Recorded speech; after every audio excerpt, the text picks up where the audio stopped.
You ready for spoopy stories? Say yeah. I'm ready. How about some sniff snoof ASMR? Hola. Hello, YouTube. I love your faces. Thank you for watching.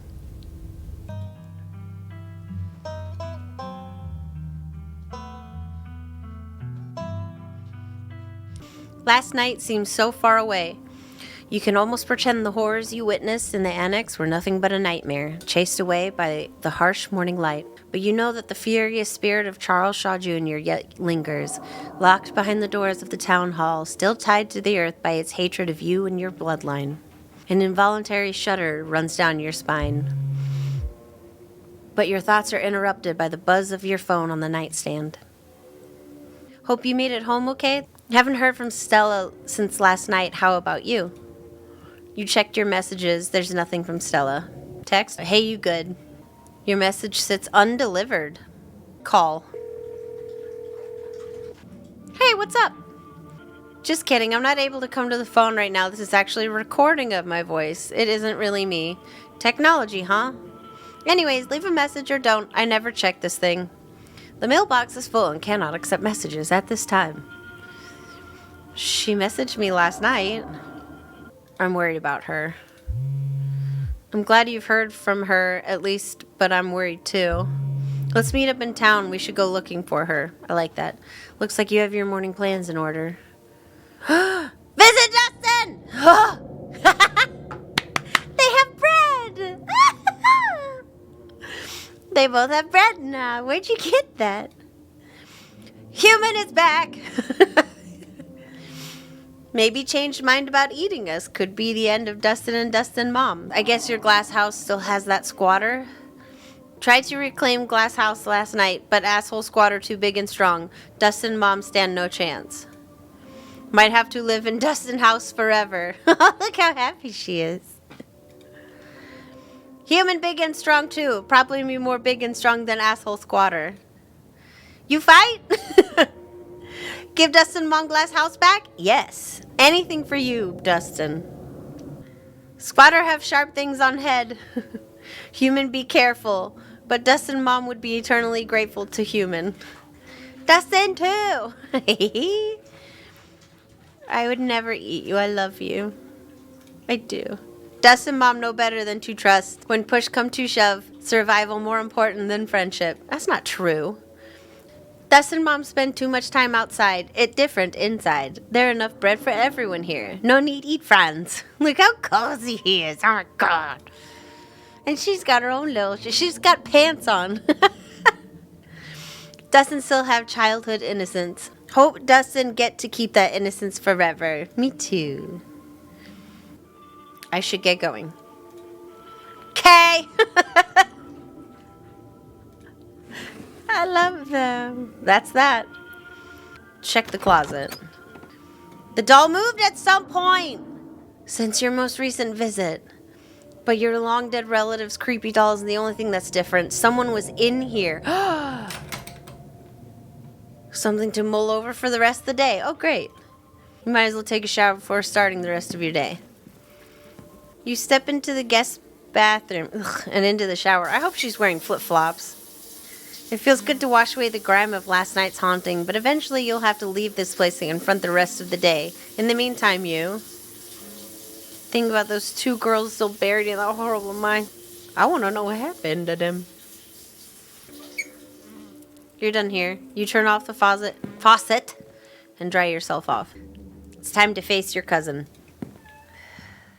And so I shall.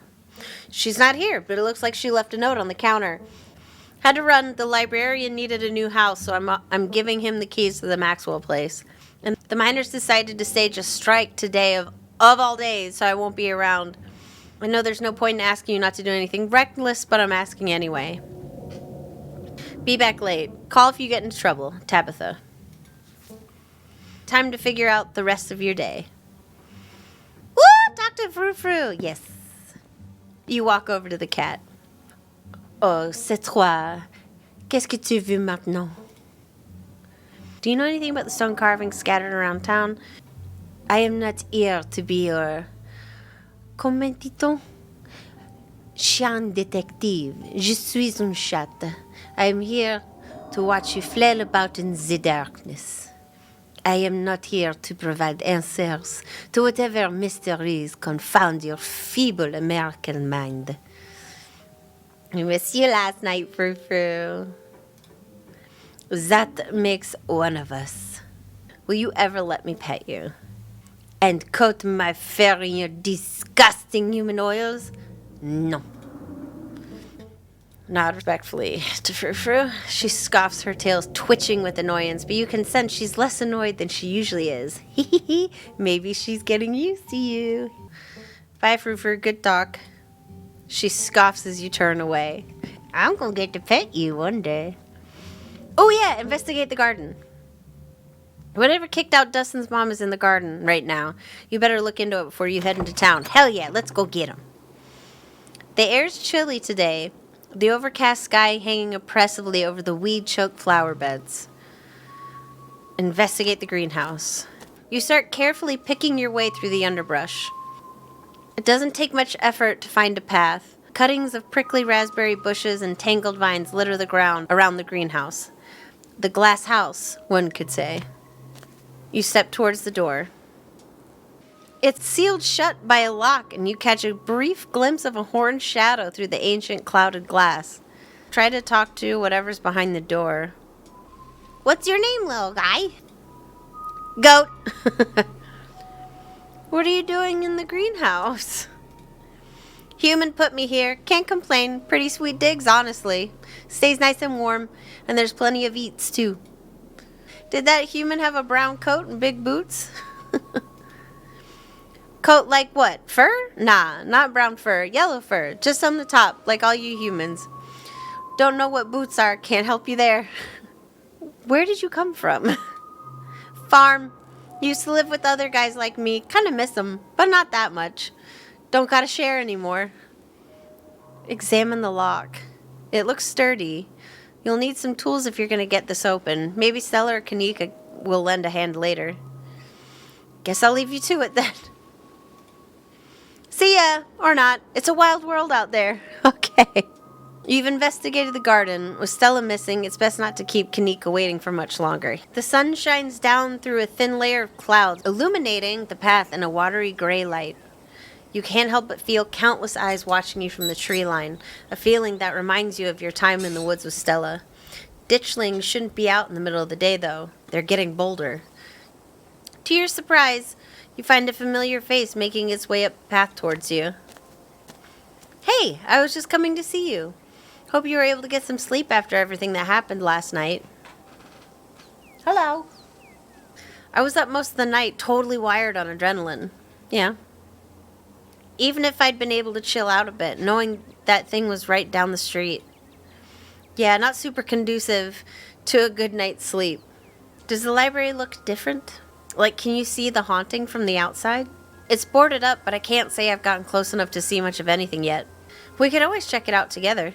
Though, maybe we better not tempt it. That ghost seemed pretty desperate to eat your soul last night.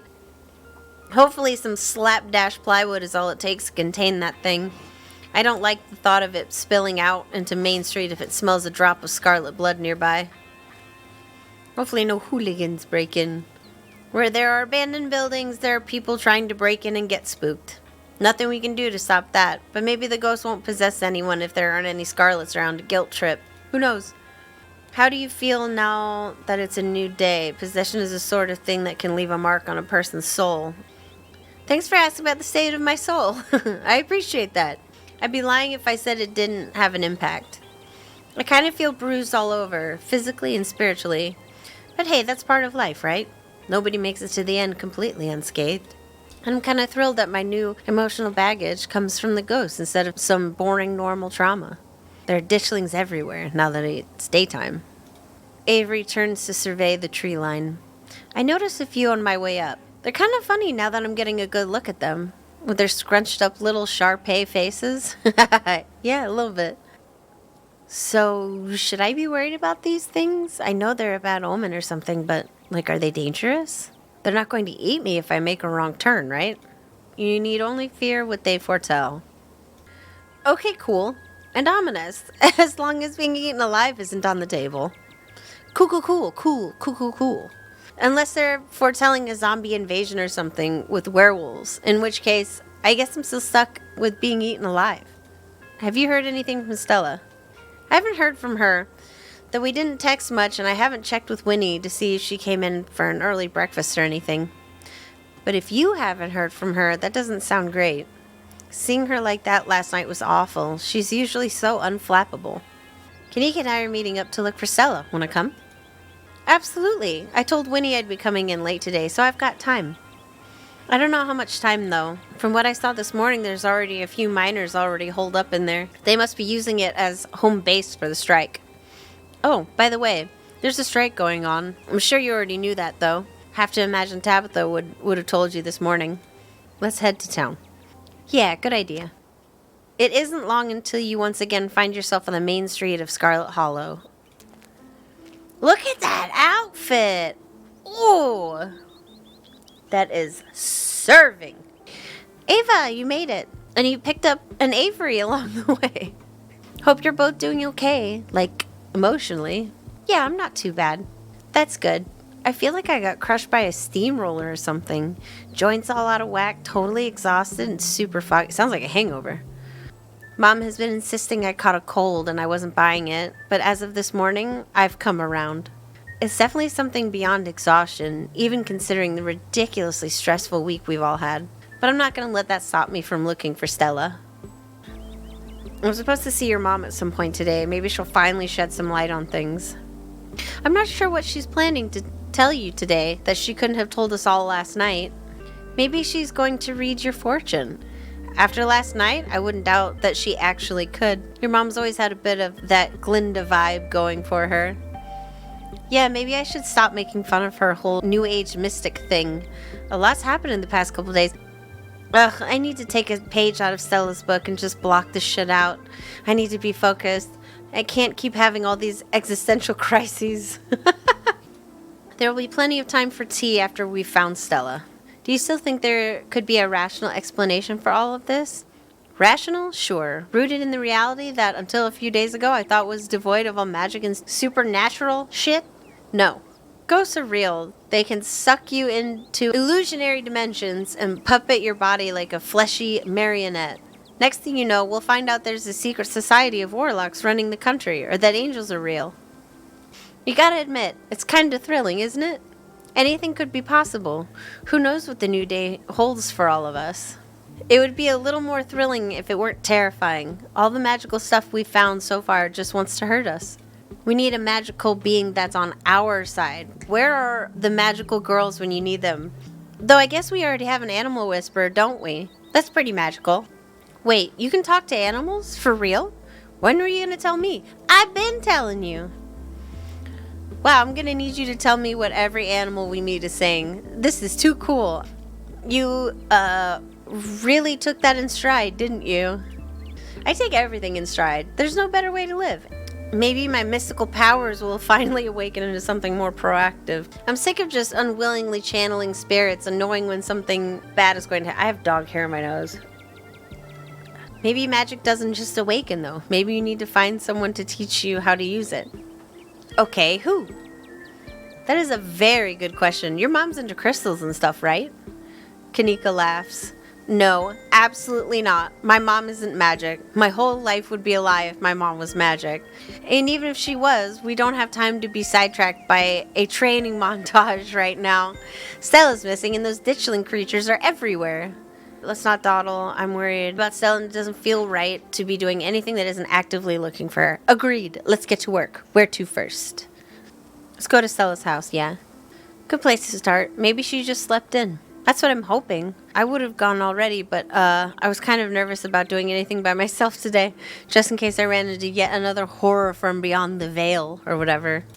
You make your way towards Stella's house. Kanika knocks anxiously on the door.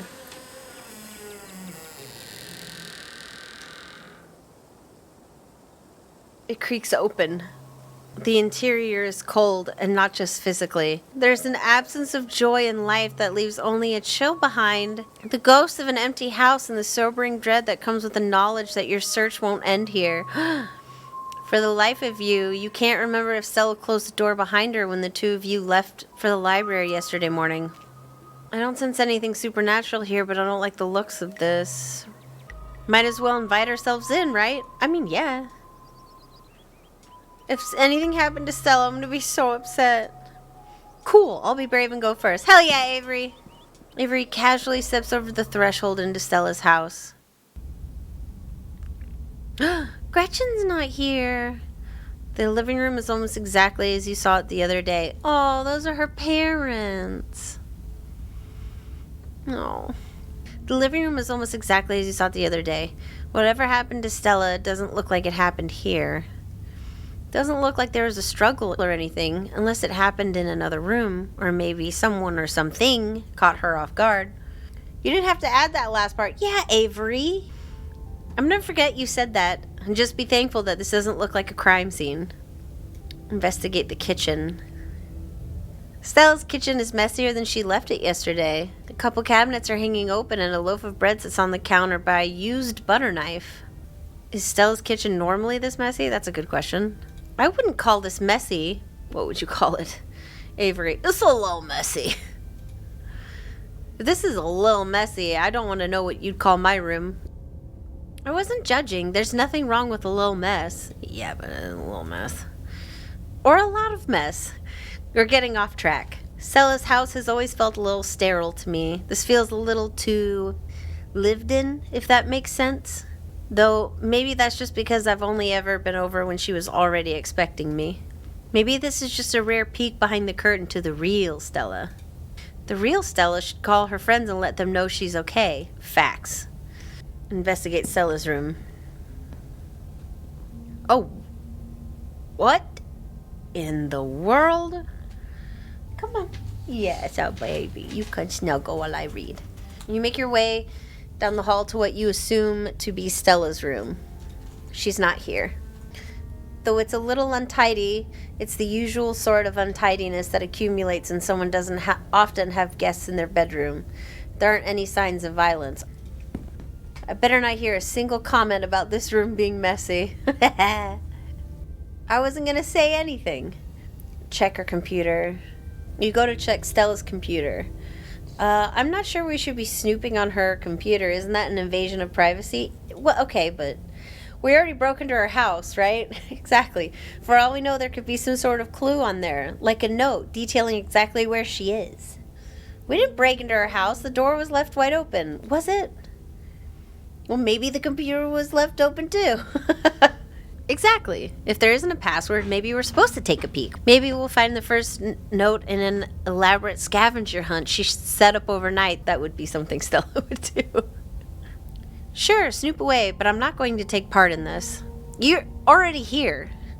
You are in cahoots, madam. I'll just be over here, standing in the corner of the room, not looking over your shoulder. Let me know if you find anything. Oh, okay. Oh. Stella's desktop is horrifically cluttered. There's simply too many files and folders to fit on her monitor, and they overlap each other in a chaotic multi-layered display. Whoa, how do we find anything on here? You don't. Come on, let's go. Check her open tabs. Because they're already open, you know? It would take you all day to count the number of open tabs in Stella's browser. It's like my mom. So numerous are her tabs that you can't see a single icon, a sea of rounded, featureless triangles from Windows edge to Windows edge. Her most recently opened tab is a post on Uncle Carl's Bigfoot Farm. I love that. Uncle Carl's Bigfoot Farm. A farm for cryptozoology enthusiasts. The post in question is titled, "Something Big is Happening in Scarlet Hollow. Hidden Appalachia. Appalachia? Appalachia. Hey everyone! Was out chasing a skunk ape sighting the other day and I found these weird little guys.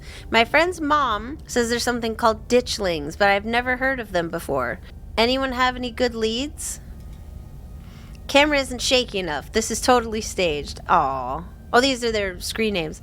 Clean footage in some sort of cryptid nobody has heard of except for your friend's mom. The only thing I'm seeing when I googled ditchlings is some city in England. Thought you were legit.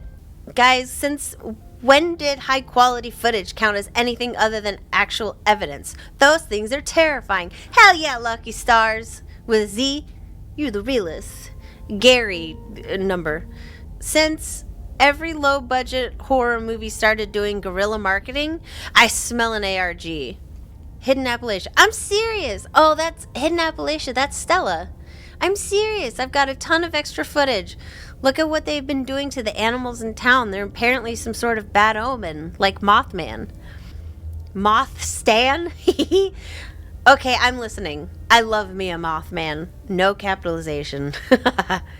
Lucky stars. I believe you. Hell yeah, lucky stars. Ugh. Lucky you're falling right into her lap. Don't trust YouTubers. They're entertainers, not scientists. Listen. Don't you listen to Gary, YouTube. Not all of us, all right? Not all of us are heartless jerks. A lot of us. Not all of us. Back to the story. The thread continues into the next day. Hidden Appalachia. Hey, okay, so 1, this isn't an ARG. I would never. And 2, you're not going to believe this, but went into an abandoned mine last night to investigate things, and I'm pretty sure we found some Tommy knockers. Listen to this knocking we managed to catch on tape. There's a link to an audio file titled tommyknockersreal.wave. Just because you put the word real in your file name doesn't mean they're real. Okay, Gary. No one asked you a damn thing. Bride of Bigfoot. Hell yeah. These are great screen names. 2 supernatural events on back-to-back nights. This is so fake. I can't believe I bought into that River Runner hype. You're so full of it. Madam, your screen name is Bride of Bigfoot. Read the room. Mothstand. YouTubers are always going to sell out to big indie horror. This is Kidnapped by Aliens all over again. Gary. Also, lol. Doughy white things and now loud popping noises. This is definitely an ARG. Did you sell out to Pillsbury? Please. Stop cyberbullying her. I'm gonna call the mods. Locking this thread and giving everyone a 7-day ban. No cyberbullying and no self-promo. The thread ends. Wow. Poor Stella. Remind me to never be internet famous. Here's hoping my SoundCloud stays niche and underappreciated until the day I die. Check her search history? Whatever, we're looking for. You check Stella's search history. She hasn't visited any website since Tuesday night. If she came home after last night's incident, she didn't touch her browser.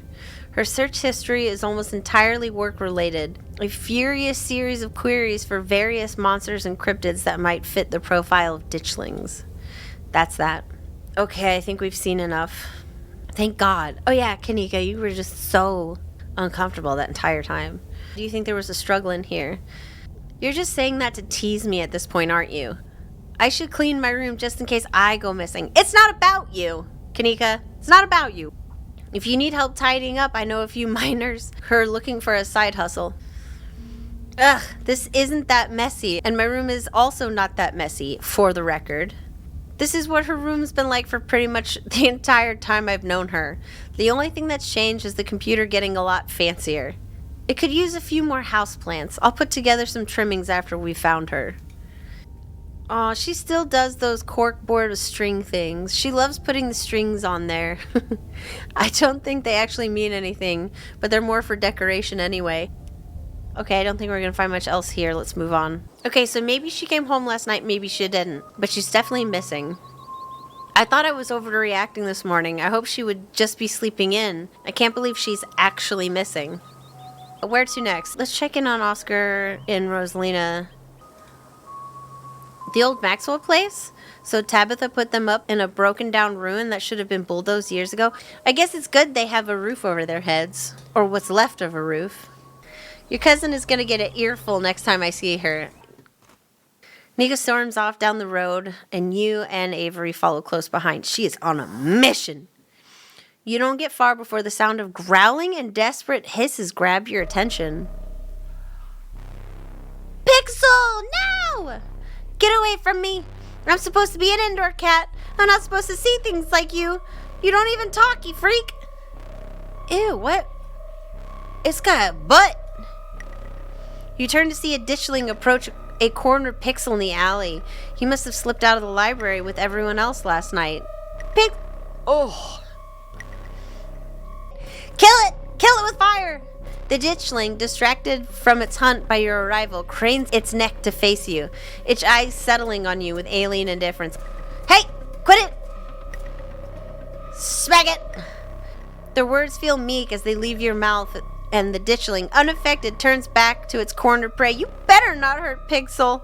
Is there a pipe or something lying around? Maybe we can scare it off. There's no time. I'm grabbing Pixel. Yeah, grab the kitty. Doggies! Before you can react, a small pack of dogs round the corner. Look at him. He's so frumpy.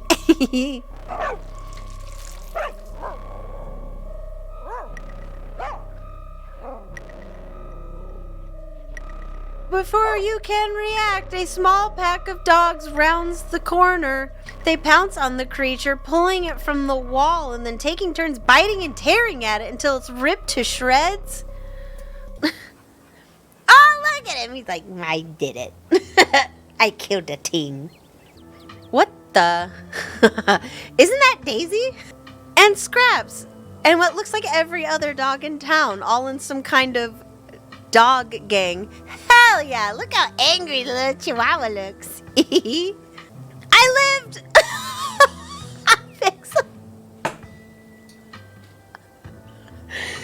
Oh, look at that cat. Little Void is like, yeah!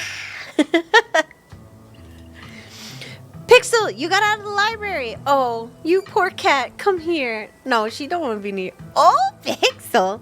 Pixel cautiously walks towards your group before clambering into your arms. He has a comfortable heft to him. I guess he likes you more than me. Daisy, we found him last night, terrified and shaking in a bush outside the library. Psh, I wasn't that scared. I've even been helping out. Aren't you sure about that, Pixel?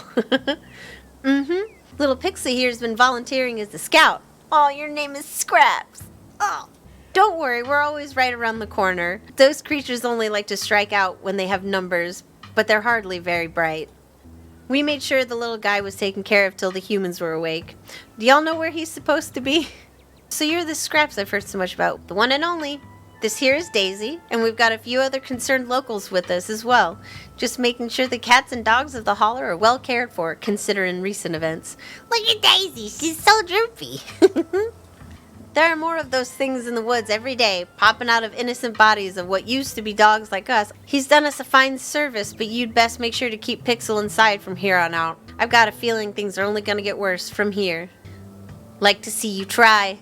I was an indoor cat, but now that I got a taste of the outdoors, I will never be satisfied by the indoor life. But maybe I can wait till all these monsters are gone. Have any of you seen or smelled Gretchen?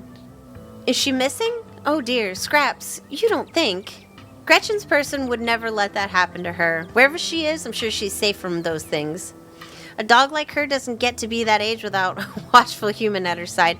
Can you help us find her? You've got better noses for this sort of thing. We'll do our best. We didn't intend to make any more trips out into the woods, but if it's for Gretchen, we'll take that risk. She's a well-liked dog in these parts, been around longer than any of us. It'd be a blow to the community for her to fall victim to those monstrosities. Yeah, it would, 'cause she's a good girl. Gretchen really admires you, Scraps.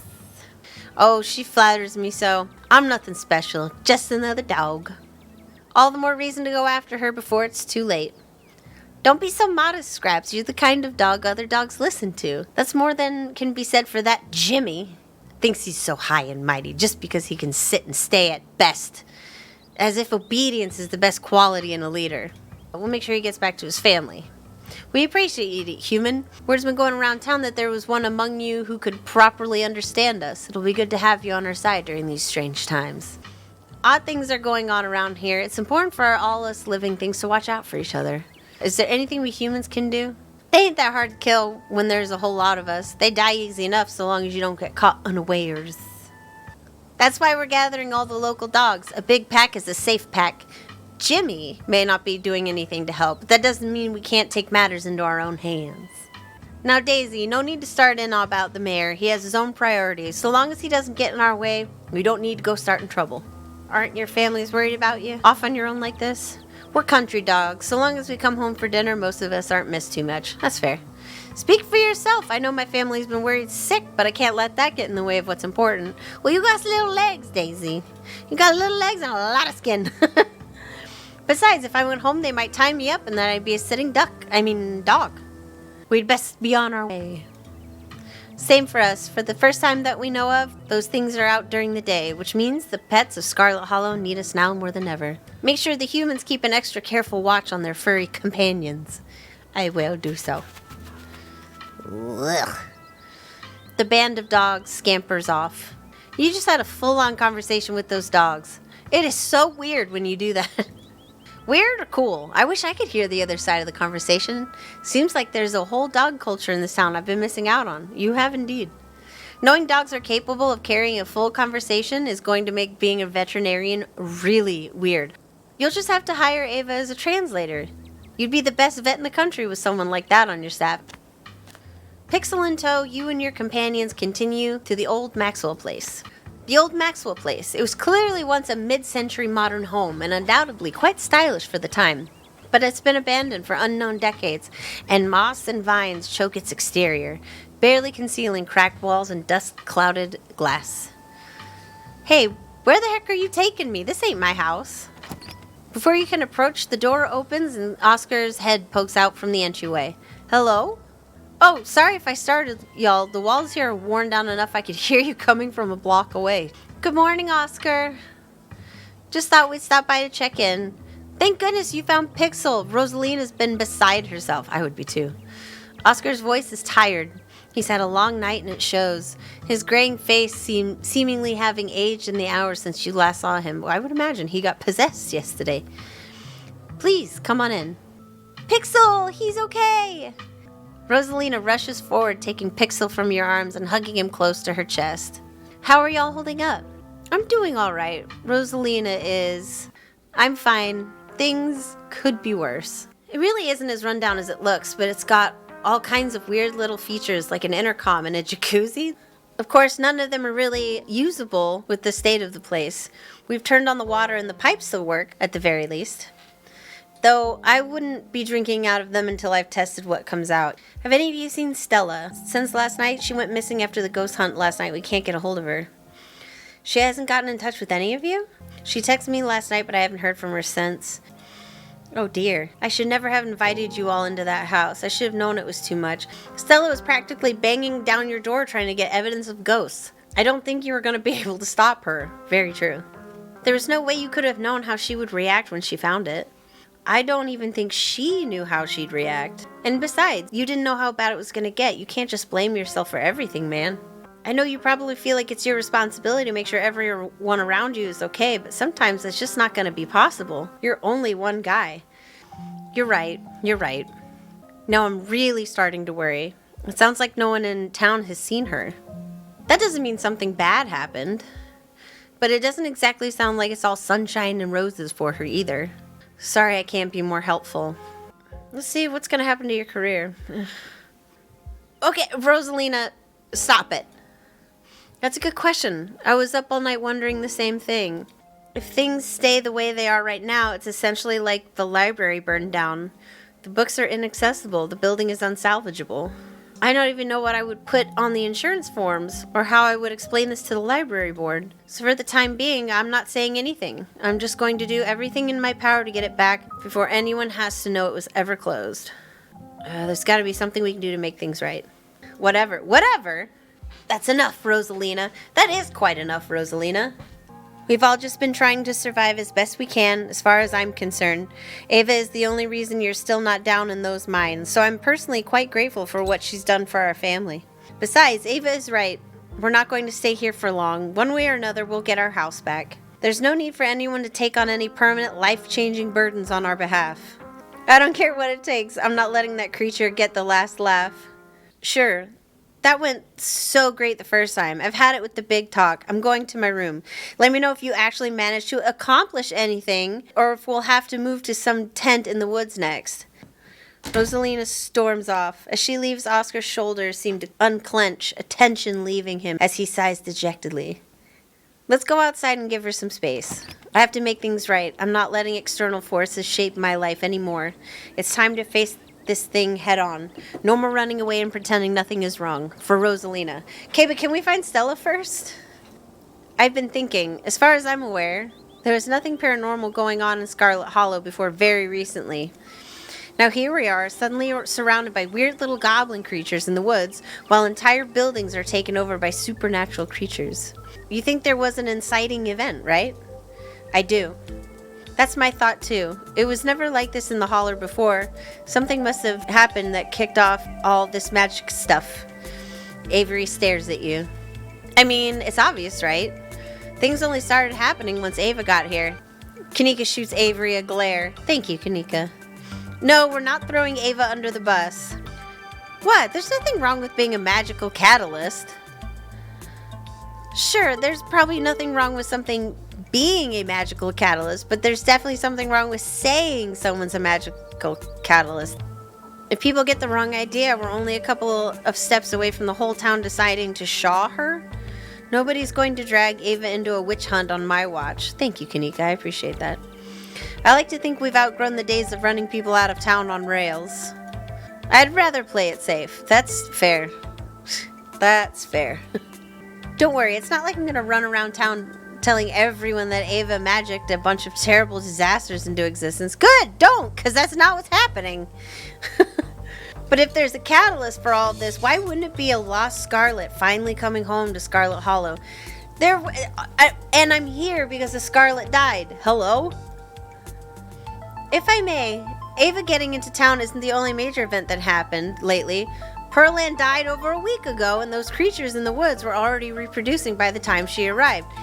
Thank you, Oscar. I appreciate that. Not to mention, I started seeing things in our house before Pearland passed, I think. I never thought to make a note of exactly when the spirit made itself known. Whatever the cause of this, there must be some way to put this genie back in the bottle. I'm going to do my best to find out if there have been any similar events, and whether there's anything special about Scarlet Hollow that might explain what's going on. The town archives are, unfortunately, in the library. Rosalina had been pestering me to make some sort of digital backup for months, but I never got around to it, so online sources it is. We'll fill you in on what little we know, so you at least have some place to start.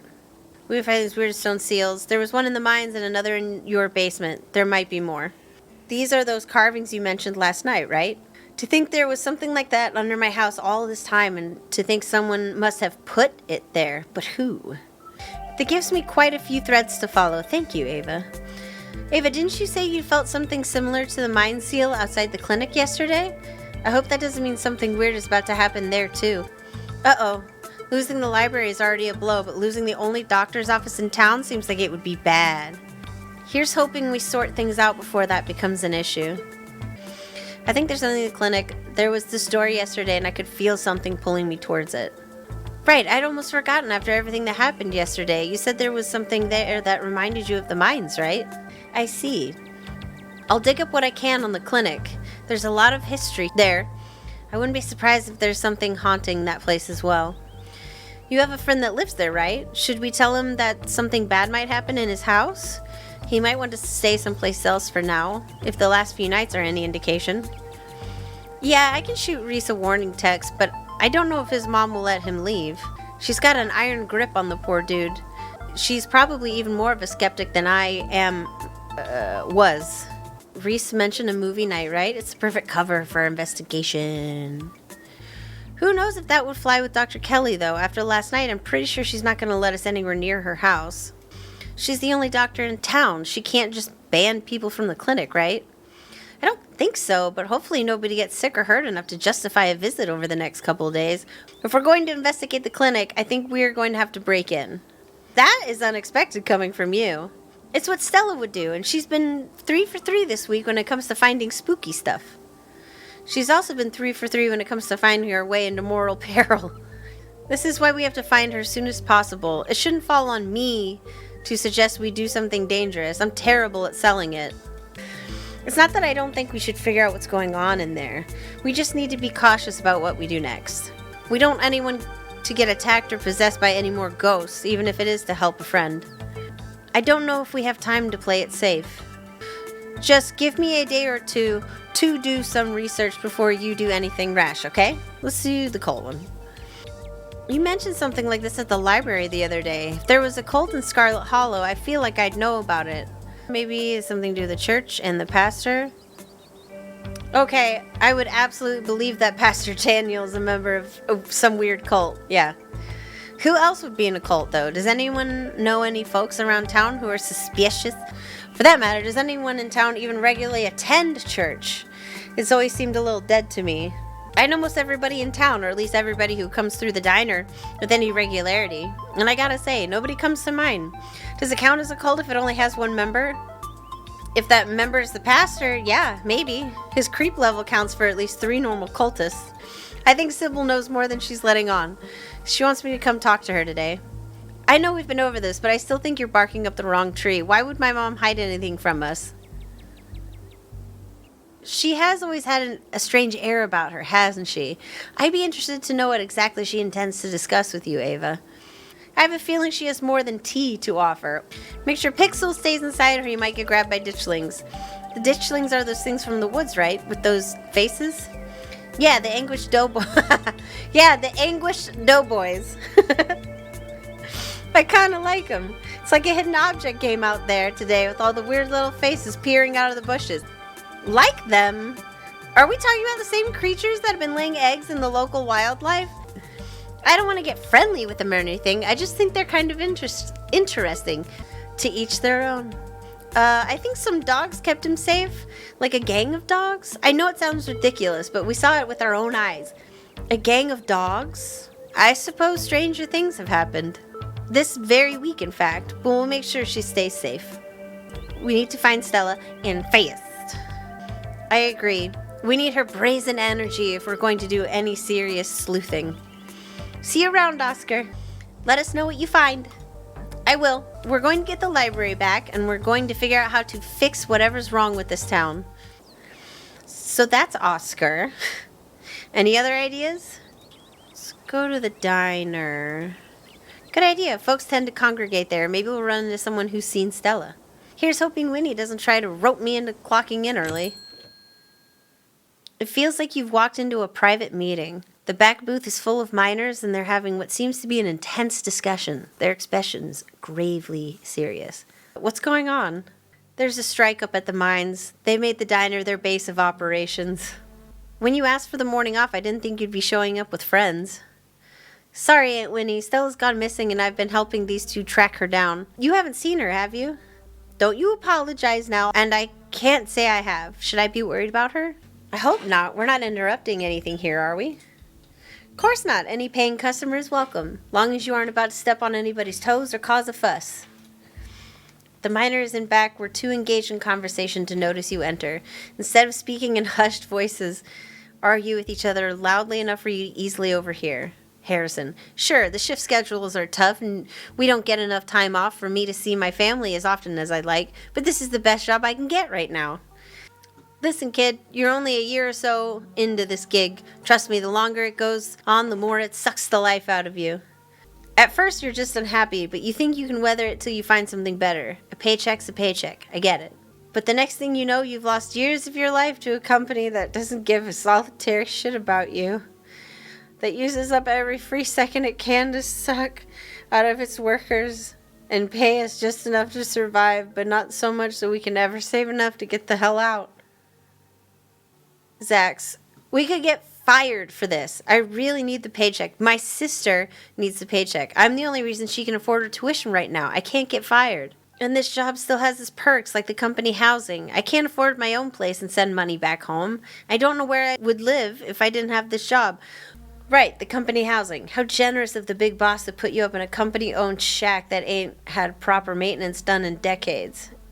You know she uses that housing as an excuse to pay us less. And the company housing, that means almost nobody in this whole damn town owns the place they live.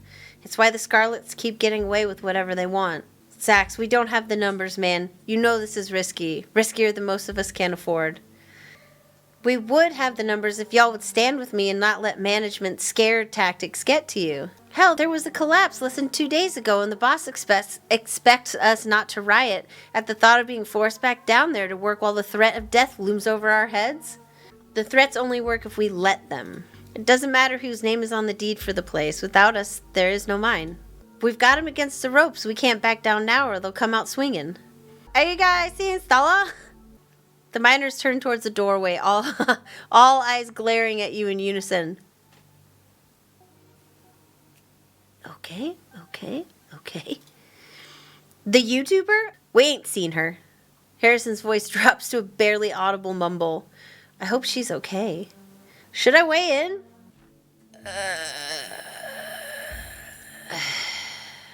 Oh.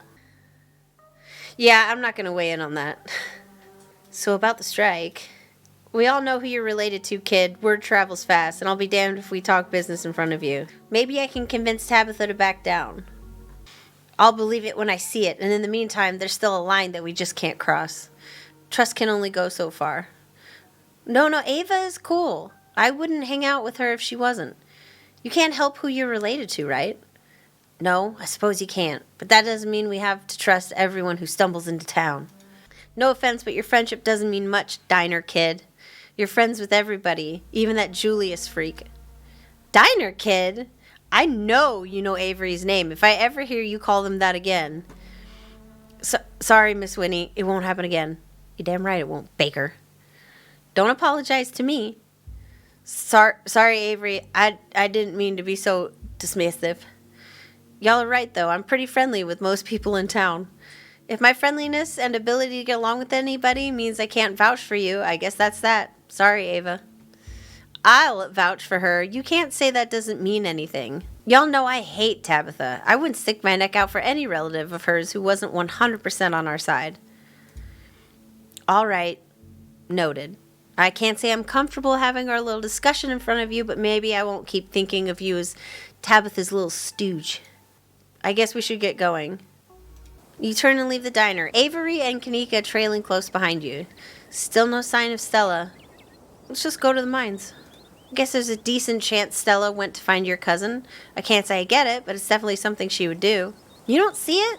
Oh, come on, the two of them have such a dynamic, you know? Classic dog and cat situation. Come on, I'll drive us. You follow Kanika to her van. It isn't long before you find yourselves outside the Scarlet mines.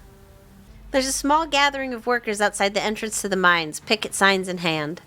I hope it's not weird to talk to them while they're in the middle of all this. Don't worry, I know these guys. Most of them are in the diner at least a couple days a week. They'll be chill. Will they be chill talking Tabitha's cousin, though? Look out, fellas, that's the boss's cousin. And Zach said these kids were just down at the diner acting suspicious. Don't engage. Have you seen Stella? She's missing. The miners collectively ignore you. Look, I know you have a well-deserved bone to pick with the Scarlets, but Stella doesn't have anything to do with the strike. Have you seen her or not? The YouTuber? She's the one all the ban from property posters, right? We haven't seen her, and we've been out here all day, so we'd know if she'd come by. We'll make sure to keep an eye out. Shouldn't you be digging those kids out of the mine? Smith narrows his eyes at you. Shouldn't you be lounging around in your family's castle, not out here bothering working folks? There's a team digging them out. We're taking shifts. We may be striking, but that just means we're not making the boss any money. Not that we won't do everything we can for kids who need us. Ooh, can we visit the dig site? Yeah, I want to see. No way. There's a ton of dangerous equipment there, and the men working to rescue those kids don't need any more distractions. That's fair. It's bad enough having parents breathing down our necks. They're making the job that much harder. Ooh. They have every right to be at the dig site, but that one woman... Becca's mom? Yeah, they're being hassled enough as is. I need to talk to Tabitha. So you're saying you want to cross the picket line. Hey, Kanika, can you vouch for me here? Hell no. These people clearly don't trust you, and I can't say I blame them. I live in this town. I'm not about to put my reputation on the line for this. What is that about? It's okay. I've got this. Y'all are regulars, and you know I've never gone snooping around the mines before. This is important. Your friend's a Scarlet, Avery. Who cares? She knows me and Kanika just as well as she knows Tabitha. And you've met her, right? I don't think that blood runs thick enough to sabotage a strike. Doesn't run thick enough. Zach's already texted us to let us know your friend was acting mighty suspicious at the diner. I said I was... The answer is no. Avery sighs. Sorry, I tried. Let's just go. If that means we don't have to talk to Tabitha, that's fine by me. We've done our due diligence here. Come on, I'll drive us back to town and we can figure out our next move from there. Where to next? We should check out the church. The church? Why? I see what you're thinking. Stella was confronted with evidence of the afterlife, so she might be getting into all that religious stuff. It's worth checking out. I think we'd be barking up the wrong tree, but I guess you're right. There's no point in not being thorough. I wouldn't mind stocking up on some holy water while we're there, too. Seems like a good idea to cover all our bases at this point. I don't think Baptists do the holy water thing, but I'm sure Pastor Daniel would pretend to bless some water if it meant keeping us around a little while longer. That's good enough for me. Let's not linger, though. I don't want him thinking we're possible converts. Kanika leads the way, taking you up the gradual slope towards the church. You know, I've lived here for a few years now. I've never actually been to the church. That's probably for a good reason. Where is that weirdo? There he is. Okay. My, 4 visitors at once on a Thursday? This is unprecedented. Who is the 4th? But there are only 3 of us. Oh no, were we followed by a ditchling? Were we followed by Wayne? Sup, old people? Oh, it's just Zane. What are you doing here? All the glimpses of death I've had in the past 2 days have forced me into the midst of an existential crisis, my dudes. I wanted to see if Faith held any answers for me. Alas, I have not yet found the solace I seek. Give it time, Zane. It sometimes takes a while for the Lord to work his way into your heart. But when he does, you won't regret letting him in. Be sure to look over those pamphlets I gave you. And of course, I'm always here if you need to talk. Sure thing, Pastor D. Peace, y'all. Anyway, we're looking for Stella. She wandered off last night and no one has seen her since. We're starting to get pretty worried. I hope maybe you or Janie had seen her? I can't speak for Janie, but I'm afraid I've seen neither hide nor hair of Stella. If you'd like to talk to my wife, she's just over by the alpacas. Though, Ava, I was hoping we might be able to talk in private. What do you have to say to her that you can't say in front of us? Please, if you wouldn't mind, this is a personal matter. It's all right. We can get the juicy details later. I'd rather folks not pry on this. You know how rumors get started. It's okay. I'm happy to talk to him. If you're sure. I guess we'll leave you too while we check in with Janny. We'll be right over there by the fence if that's conveniently in your line of sight. Okay? See you in a minute. Your friends head off towards Janny and the alpacas, leaving you alone with the nervous pastor. I had a chat with the mayor yesterday. I heard you did too. I'm so glad you came. I've never met anyone else who could hear them. You have no idea how long I thought I must have had some kind of insanity. I even thought at one point that it might have been the Lord himself talking to me through them. But they never had anything very insightful to say, so I was disavowed of that pretty early on. Yeah. I guess the 2 of us are just kindred spirits. I don't like that. Is your gift why you got into the church? It's hard to say. I was raised Baptist by 2 loving parents and was always interested in religion, but I've also always known about my talent, so I don't know what came first. If anything, though, I'd say I'm religious in spite of the gift. It hasn't exactly been easy to square this with a lot of religious education I've had. For instance, a lot of religious leaders will tell you that only humans have souls. Well, you and I both know that's not true. Though I suppose it gets into a whole different conversation about what exactly a soul is. But those are conversations that I am glad to leave to the scholars. I'm just a simple small-town pastor. I don't need to ask the big questions anymore. I just have to help people through their daily lives. Is this why people think you're creepy? Because you have the gift? People think I'm creepy? But it's alright. People say all kinds of things. But I just have to be patient and persistent. And I know eventually they'll understand that I can be a comforting presence in their life, not a creepy one. Maybe if I grew a thicker beard, people would trust me more? Or maybe I should get a cool jacket? Have you met Frou Frou, Gretchen Pixel? Of course I have, but I learned early on in life not to let on that I have this gift, at least while other humans are around, so I haven't spoken with any of them. Though I get the feeling Frou Frou wouldn't talk to me, even if she knew I could understand her. I tried to befriend the alpacas when no one else was around. Emphasis on tried. They're surprisingly cliquey. Besides that, I try to maintain a low profile, only chatting with the wildlife when I'm sure no one is looking. Does Janny know? No, I don't believe there should be secrets between man and wife, so I'll have to tell her one day, but there hasn't been a good time yet.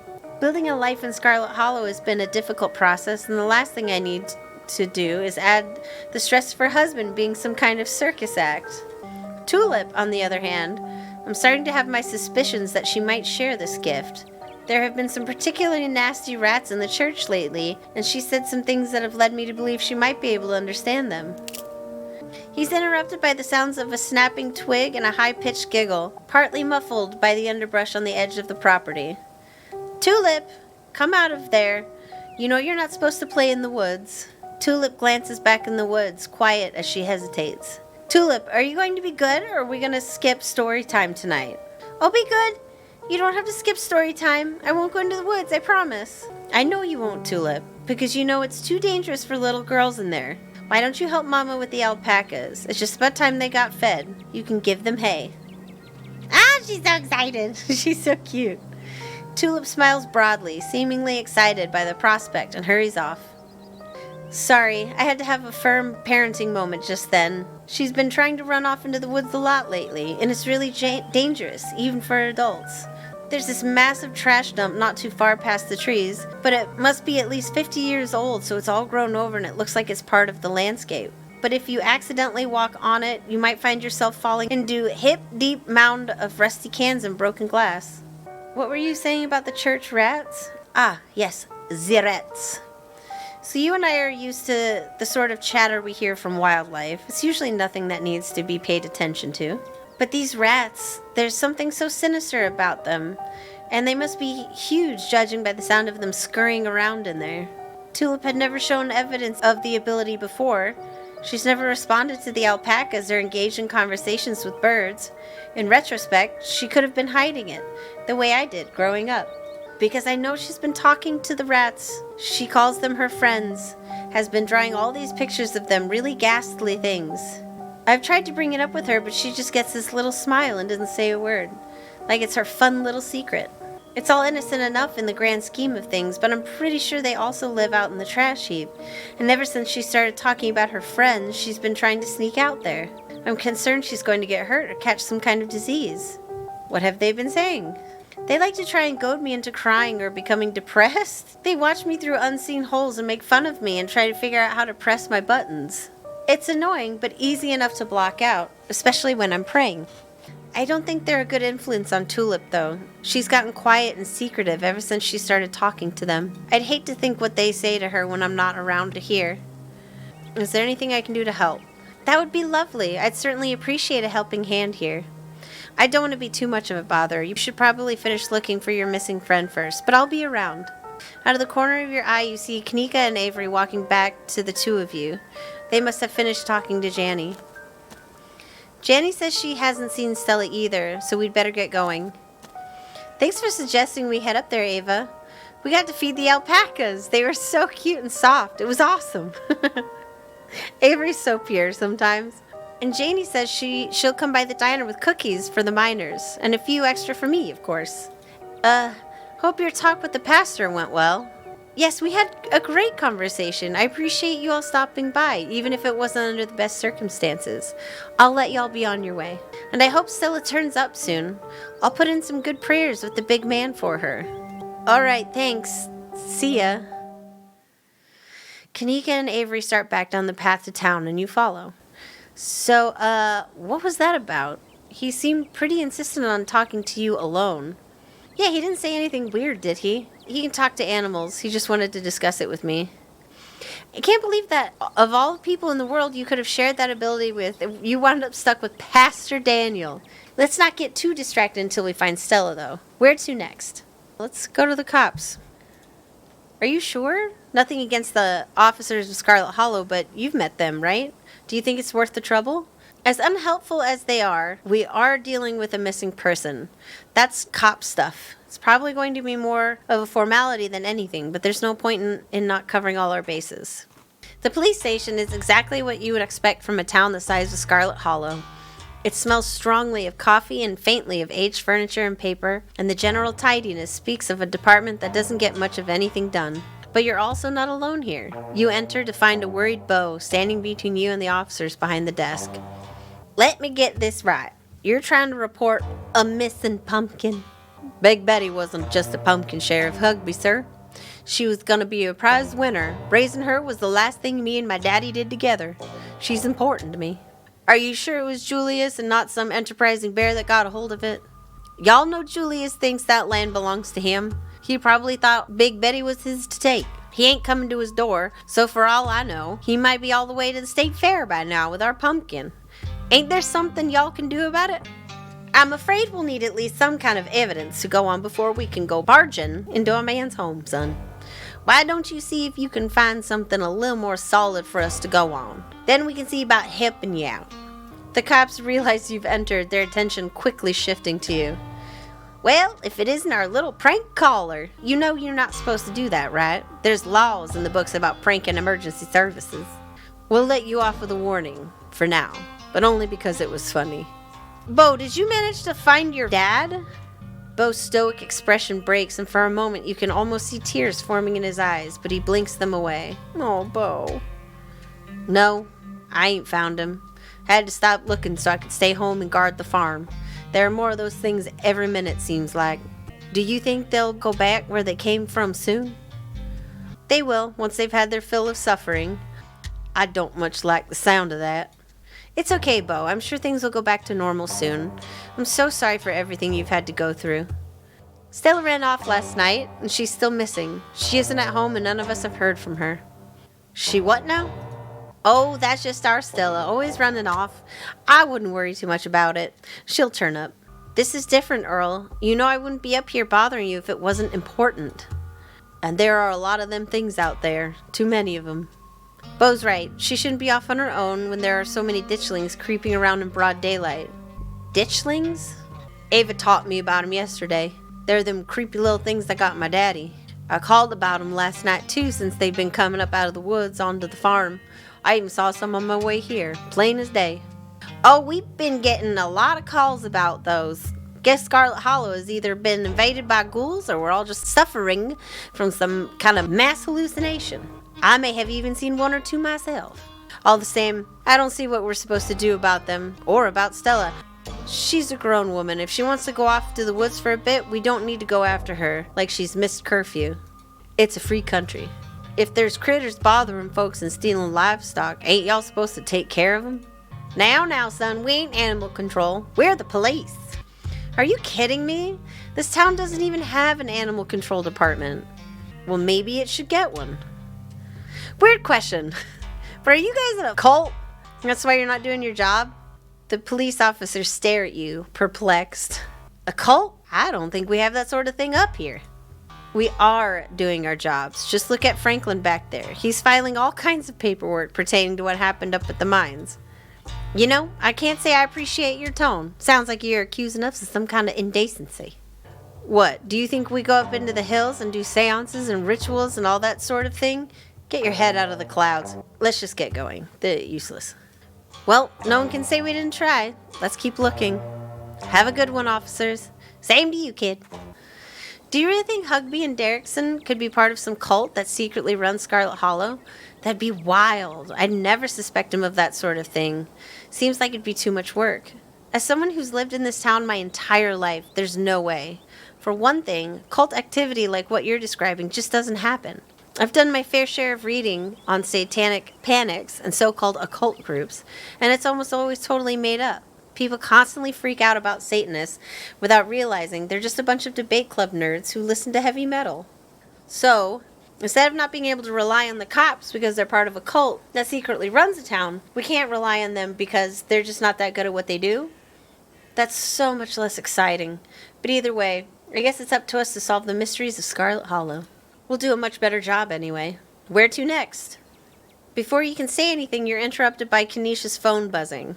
Oh my god, my mom's calling me. When is she gonna learn to text? Give me a second. Hey, what's up? No, still no sign of her. We were going to keep looking a while longer. I'm really feeling okay. I'm not. You're right. Now that you mention it, I do feel kind of tired. I shouldn't push myself. I'll come home. She has a point. I'm not feeling well right now. I've got to get back to the general store. Maybe some tea could help. I didn't realize you were that sick. This really crept up on me. I was doing fine until Kanika starts to sway, losing balance in her legs. I must have been running on adrenaline. She stumbles, bumping into you before regaining her balance. Sorry. I think I just need some help getting home. I'll have some tea and maybe lie down and then we can get back to looking for Stella. Yeah, it shouldn't take us too long to get back. Come on, Ava. Let's get moving before she passes out. Thanks. Sorry. This is embarrassing. Don't be embarrassed. You're sick. But randomly so. The bells of the general store chime welcomingly as you and Avery bring Kanika inside. Oh, dear Kanika, you poor thing. This is why you were supposed to stay in bed today. If you keep running around like this, it's going to take you so much longer to recover. Thank you both for getting her home. I hope you're feeling better after last night's fiasco. Hi, Mom. Go on, get up to bed. I'll be up in a minute with more tea. And Ava, once she's all situated, I believe I owe you a chat. Hopefully we'll be able to start making sense of your visions. Wait, if you're talking mystery-related stuff, I should be there. Sweetie, you've done enough today, and you never like when I do tea readings anyway. I'm sure Ava can catch you up once you're feeling better. Okay, you're right. I'm not feeling well. I should really lie down. Kanika heads towards the stairs and disappears without saying another word. There's something off here. It's as if Kanika's spirit dimmed at Sybil's words. And I'm so sorry to be a bad host, Avery, but I was hoping Ava and I could do our reading in private. I'm sure Winnie needs help at the diner. Oh, you're right. I totally left her on her own today. Fine by me. I wouldn't want to mess with your tea vibes. I'm sure those leaves are very particular.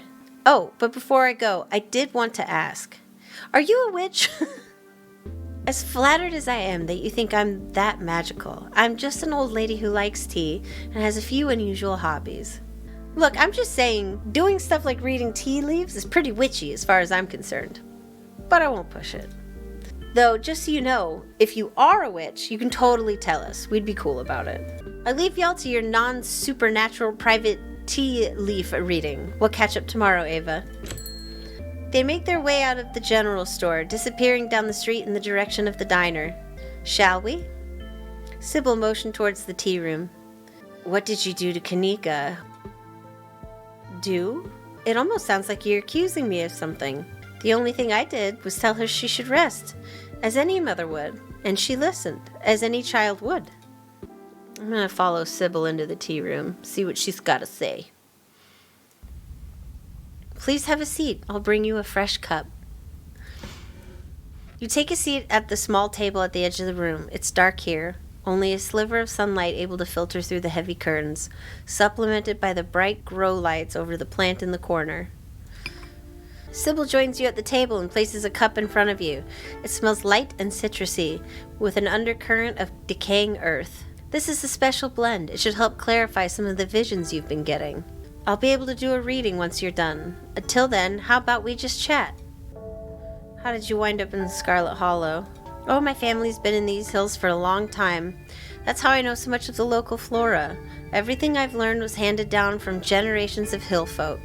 There hasn't always been a reliable doctor up here, especially not one most folks could afford. They have to figure out their own medicine. The other day you promised to tell me, what was it, unsavory tales of my mom's youth? I most certainly did, though I might have been exaggerating a bit for dramatic effect. I'm prone to do that. In a town this size, you get to know everybody, no matter what the age difference might be. Vivian was a little younger than me, which meant I always had a certain older sister instinct about her. Her family wasn't good to her. Pearl Ann was a lot like your great-grandmother, Edwardine, which is to say she was not a very kind woman.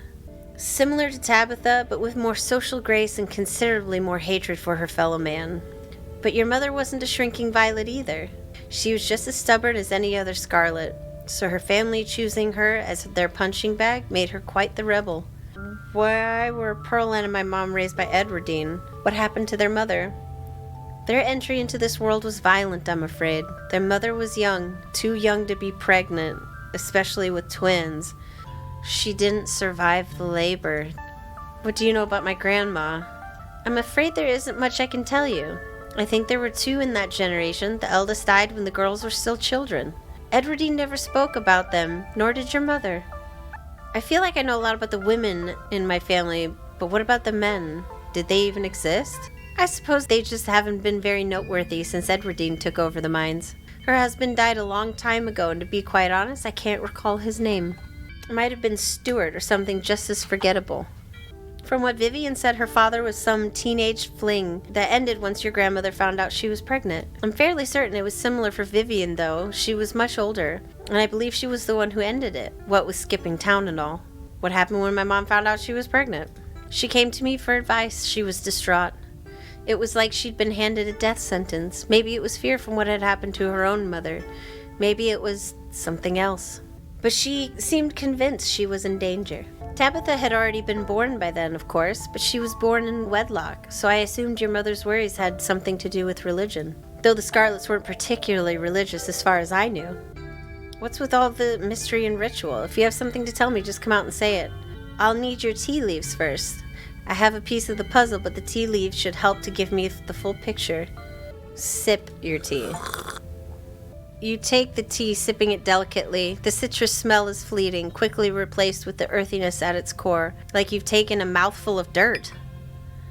But the aftertaste combines the two flavors into something soothing and medicinal, and you find yourself feeling more comfortable, your muscles relaxing for the first time in days.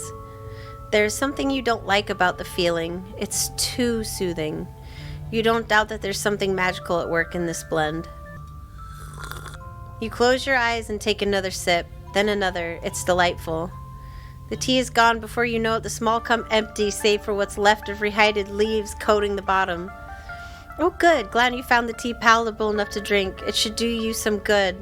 It's one of my more medicinal blends. Now, on to business. Sybil takes a cup from you, staring thoughtfully down at the sludge. Oh dear, this doesn't bode well. You've got just about every warning that can fit in the bottom of a cup. Cross, kettle, hourglass. All of these mean death, misery, difficulty, and the hourglass ties it all together with definite urgency. It's fair to assume that this all has to do with whatever brought the ditchlings. Something is coming, and whether any of us can stop it, I'm not sure. But we may, at the very least, be able to figure out what it is. And there's a central figure here, a cat, an enemy lurking in plain sight. I'd like to see.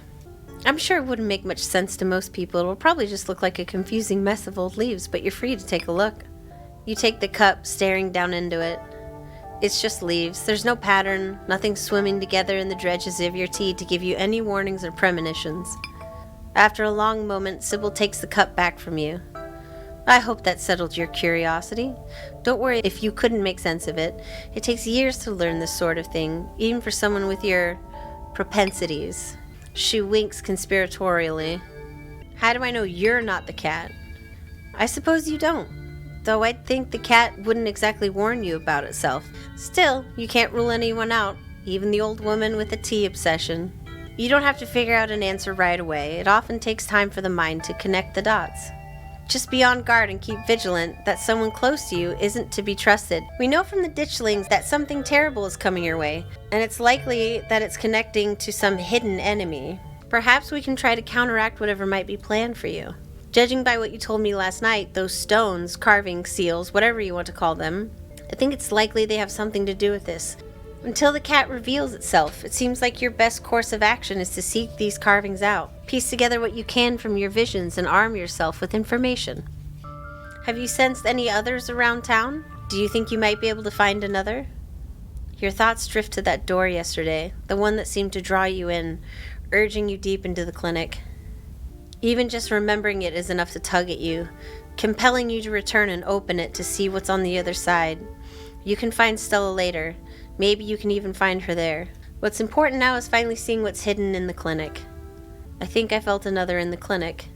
That's good! If you can find your way inside and uncover another stone, that could give you a leg up on your adversary. You'll just have to be careful to avoid the doctor.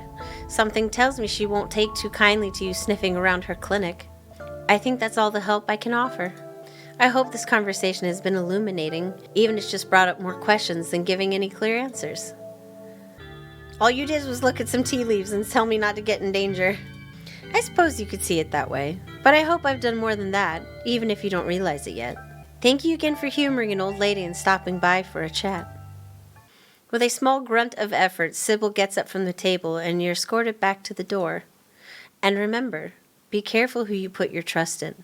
According to your tea, the cat is getting ready to pounce, and merely being ready for it might not be enough. Sybil closes the door to the tea room, with the bells of its door strangely flat in the stale air of the nearby empty general store. Check in on Kanika. You're not going anywhere before checking in on Kanika. You make your way upstairs. Knock. Mom, I really don't need any more tea. I think I'm just going to lie down for a while. I'm not your mom. Oh, Ava, what's up? Can I come in? Sorry, Ava. My mom was right. I'm exhausted. I probably shouldn't push it or I'll wind up worse off tomorrow. It looks like you're on your own. You make your way out of the general store and down the road to the clinic. You make your way up the familiar hill past the rows of ragged houses that make up Scarlet Hollow's residential area. Oh, there's Wayne. It isn't long before you find yourself outside of Dr. Kelly's clinic, its secrets enticing you to find a way in. Even at the bottom of the hill, you can already feel the presence. It's like a magnet has been fixed to your rib cage, gently tugging you forward, guiding you towards whatever emits this compulsive frequency. Ask a woodland creature how they'd get into the house. It is a raccoon! You quickly glance around, eyes trained on the underbrush. A flash of striped tail grabs your eye immediately. Can I help you, Buster? Hey there. If you were trying to break into that house at the top of the hill, how would you do it? What, just because I've got little hands and go through people's trash, I'm supposed to know how to break into places? There's a hill that'll take you right up to that big flat roof thing. Sometimes the humans leave windows open there and I go inside.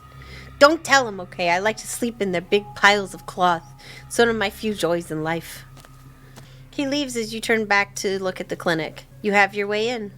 Ooh, knock on Reese's basement windows. Yeah. You cautiously approach the house, kneeling next to the low basement windows of Reese's room. You knock. There's no one in there. Reese must be somewhere else. Onto the terrace it is. You're pretty sure you can make the jump to the second floor, at least with a running start. You make your way up the hill and bend your knees in anticipation. And then you jump. You land and try the door. It's unlocked. The upstairs of the clinic feels like a decommissioned museum. Old furniture is covered in plain white sheets, and a thick layer of dust coats the floor. This place hasn't seen any use in years. You're in the clinic, free to explore as you please. Or rather, you're free to explore as you please. You can feel that odd sensation again, the nagging pull of whatever it was that wanted you to find it. You're here now, and it knows you're here, and you know exactly what it is. Another stone carving, eager to show you its secrets. You've been caught by its gravity, an overwhelming curiosity guiding you around a corner and towards a dark doorway under the stairs. It's been left ajar, as if inviting you to enter. Turn on the lights.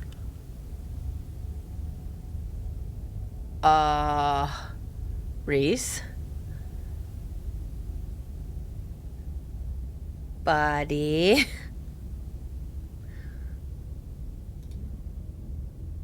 Ava, what are you doing in the morgue?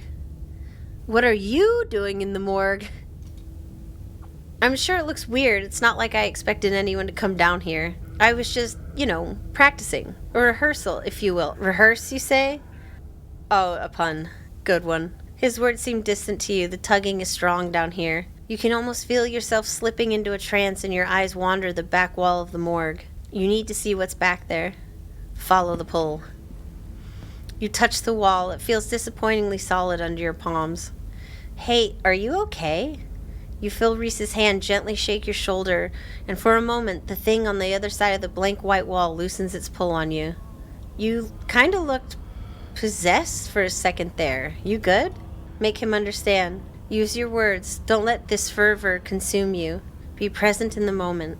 You inhale deeply and take in your surroundings. You can't help but notice that one of the body storage drawers is labeled Pearl and Scarlet. Ooh. examine your aunt's body? Sure, why not?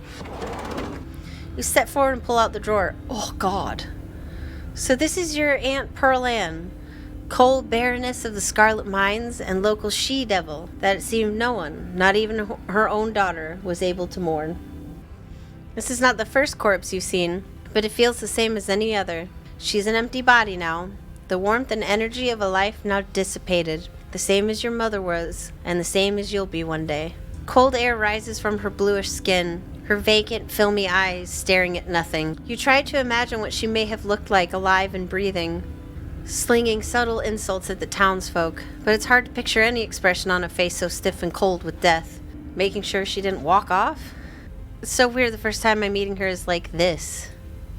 Probably means you'll have better memories of her than anybody else in town if what I've heard about her was true. I only met her a couple times. She never said anything, but she didn't have to. Her look was enough, like I was a cockroach that had just scurried onto her shoe. Having seen what there was to see, you slide the drawer back in and close it. The Mines had a stone carving the other night, as did Oscar's house yesterday. They've been giving me visions, and I can sense one on the other side of this wall. I need to see it. Reese glances back at the wall.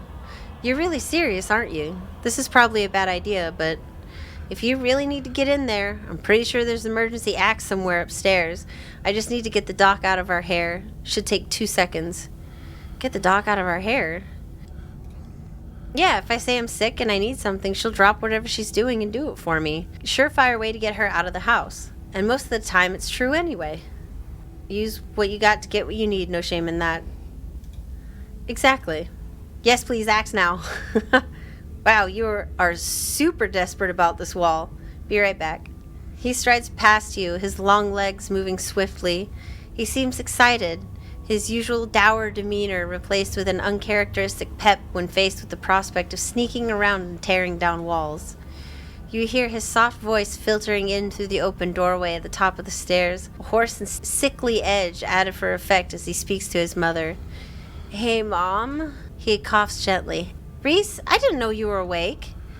I still feel like shit, but I think I can finally try to keep some juice down. It looks like we're all out, though. Really? I thought I just picked some up. I've got an errand to run on Main Street anyway. I'll go pick up some orange juice and some ginger ale, too. That would be awesome. Sorry to ask. I know you're probably busy. It's no problem. It doesn't take long. Don't do anything too strenuous while I'm gone. Just lie in bed until I get back. Thanks, Mom. I'll take it easy. You hear her footsteps move down the hall, then the front door opening and closing. It worked! Theatric rasp has left his voice, excitement rising in its place. Come on up. We don't have long until she's back. As you step out of the morgue, you relax. The extra space between you and the carving has weakened its hold on you, and with it, your desperation to claw your way through the wall and unveil it. It's one of those emergency fire axes, so it should be pretty obvious where it is, though I'm not sure where she would be keeping it. I'll show you around. Let's try the doc's office first. You make your way to the doorway of her now vacant office. I don't see an axe in here. He's right. A cursory glance reveals nothing but stacks of paper and cabinets of medical supplies. But something on the desk catches your eye, some sort of records with your family's name on them. Read the files. Reese stops in the doorway, turning to watch you leaf through the documents. Find something interesting? They're your family's death certificates. Pearl Ann's death certificate. Cause of death. Sleep apnea? Discovered by her daughter Tabitha Chrysanthemum Scarlet. No autopsy performed. Tabitha's middle name is Chrysanthemum? Wonder who cursed her with that mouthful. I'm definitely going to make fun for that later. Edwardine's death certificate. Born April 9th, 1913. Died February 12th, 2003. Age 89. Cause of death, heart failure. Signed by her granddaughter, Pearl Ann Scarlet. Pretty normal. Almost made it to 90. Died of normal old person illness. Enoch Scarlet, born September 9th, 1887. Died August 20th, 1957. Age 69. Cause of death, fall from cliff. This one has a coroner's report attached.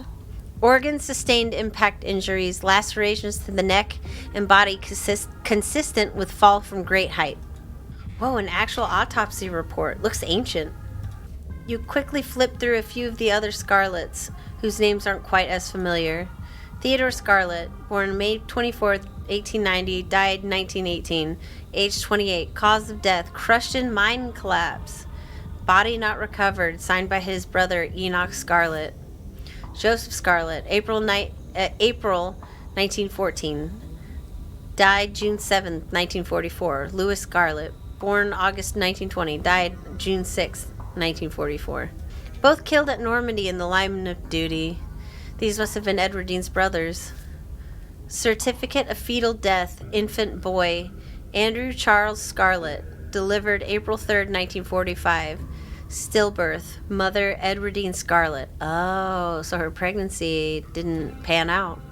Cause of death, complications during birth, no doctor present, home burial.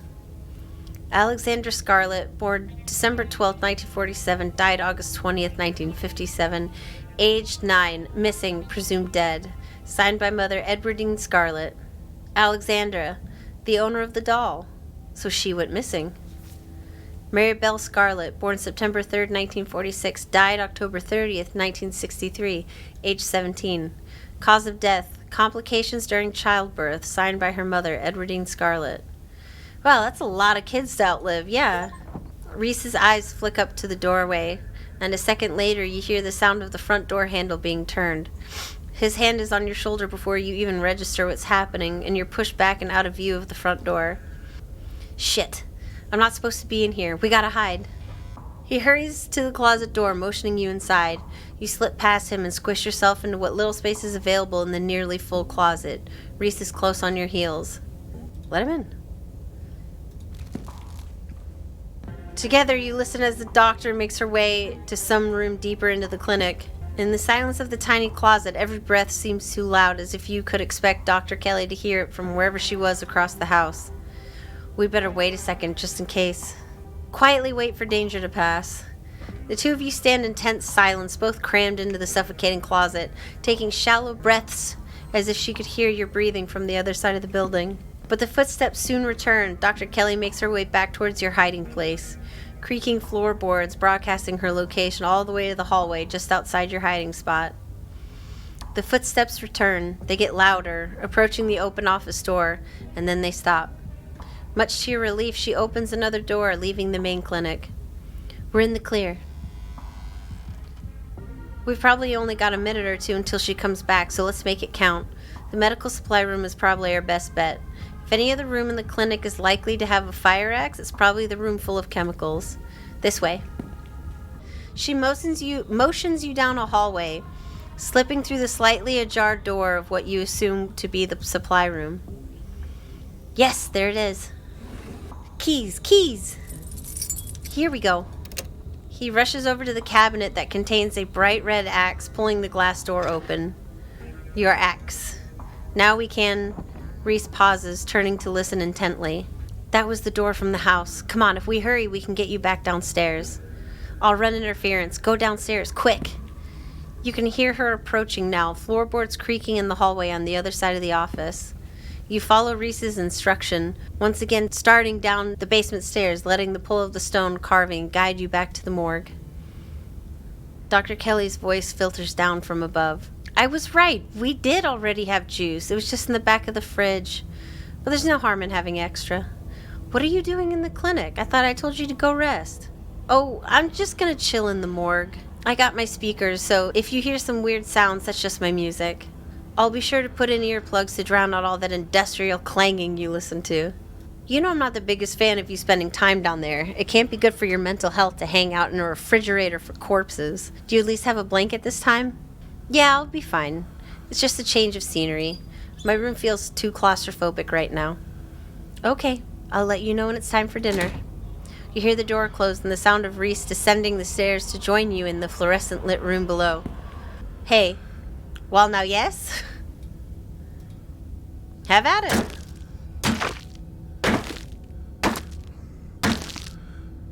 You approach the far end of the morgue, axe practically singing through the air as you strike the wall. The first cut offers a surprising amount of resistance. There is some structure behind it, some wood frame holding it in place, trying to stand between you and what waits for you on the other side. You stagger back from the massive hole in the wall and admire your effort. Holy shit. The splinter edge frames a dark passage, seemingly cut deep into the side of the cliff, cold seeping from a forgotten place in the already frigid morgue. Reese coughs as he takes a better look at what lies beyond the wound in the wall. There's a whole hallway back there. Thick, stale air leaks from the hole, filling the morgue with an earthly mildew smell, like the room is slowly filling with dirt. And with the stink of the grave-like room beyond comes an even stronger compulsion. You step forward, and you climb into the hole. This is wild. I had no idea any of this was here. An entire hospital wing rotting away for decades behind some flimsy drywall. Why is this place hidden away? A lot of awful stuff happened at this hospital. Maybe people just felt the need to bury those memories. Or maybe a pipe burst or something, I don't know. You step forward into the unknown. You don't bother to retrieve the axe. The final wall concealing the carving is rotten, water damage having eaten away at the wood over the course of the unknowable years, the planks nearly reduced to sawdust. You tear into it. Enoch, I thought you weren't going to come. I was worried you'd leave me here forever. They said there's nothing they can do. I'll never use my legs again. Enoch, what am I going to do? Calm down, Teddy. These doctors don't know what they're talking about. I've been doing my own research, and I found us an alternative. We won't have to worry about anything from here on out, I promise. I went to talk to the witch. A witch? That's nonsense. It's all right. It's all sorted. We're taking you home today, and everything will be resolved by this time next week. That's right, Doctor. At this point, I think it's safe to say his body was never recovered. Oh! Whoever it was who claimed to be Theodore, it wasn't him. Wasn't even paralyzed, as it turns out. Just some grifter trying to take advantage of the tragedy. Everything goes black. Your vision swims back into focus, and it takes a solid second or two to reorient yourself. You're in an unfamiliar bed. Reese leans against the far wall, eyeing you with concern and curiosity. Hey, I was worried you'd slipped into a coma or something. You tore down a wall like a wild animal, found some weird carving, and collapsed. I think you might have had some kind of seizure. Are you okay? I had a vision. Like a hallucination? I have those sometimes too. Used to have them a lot as a teen. Always just weird little things, like my hands would look wrong, or my neck would seem too long, or the room would feel smaller. At least one of those death records is murky. I don't think Teddy died in the mine collapse. My family has secrets. That's a weird thing to cover up, but that's not too surprising. An old family like that usually has at least a few secrets, but hopefully that's all ancient history. It's not like it's easy to cover up deaths these days, right? How did I get here? I carried you. But aren't you sick? What? It wasn't super far or anything. I just picked you up and carried you. I might be sick a lot, but that doesn't mean I'm made of paper. I can still do things normal people can do. I'm sure I'll pay for it later, but I didn't want you to have to wake up in that musty hallway or the morgue. Does Dr. Kelly know I'm here? No, I snuck you back into the house while she was busy in the medical storage room. So, what now?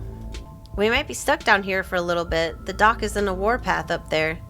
I refused to take my medicine, and she's not happy about it. There was no way I was going to take anything she gave me. She's been poisoning me for years. I knew it! I've been thinking about what you said at dinner last night, and I don't see any other possibility. It's only been a day since I've stopped taking my pills, and I feel great. I went ahead and blocked my door so she can't get down here. Now we just have to wait her out. You blocked your door? Of course I did. Put a chair in front of it. It's never failed me before. We don't need her coming down here to finish me off or whatever it is she might do now that I know what her treatment plan has been all these years. But I need to leave. I know you do, but I'm doing this to protect you, to protect both of us. We shouldn't underestimate her. I have these weird memories. I always assumed they were dreams or hallucinations, but now I think she's used tranquilizers on me. Other times that I've gotten too unruly for her. I don't know how much of those memories I can trust, but I'm starting to think I should believe my instincts when it comes to the lengths she's willing to go to keep me under her control. We'll wait until she's asleep, then we can at least get out of the basement and we can figure out what to do from there. I don't want to be down here. I want to leave. Why? You're safer down here with me than out there. Out there she could hurt you, or someone else could. It'll just be a few hours maximum, then we'll both be free, I promise. There's something almost fundamentally different about Reese. Before he was almost muted, his energy dulled, but now it's like he's crackling with electricity.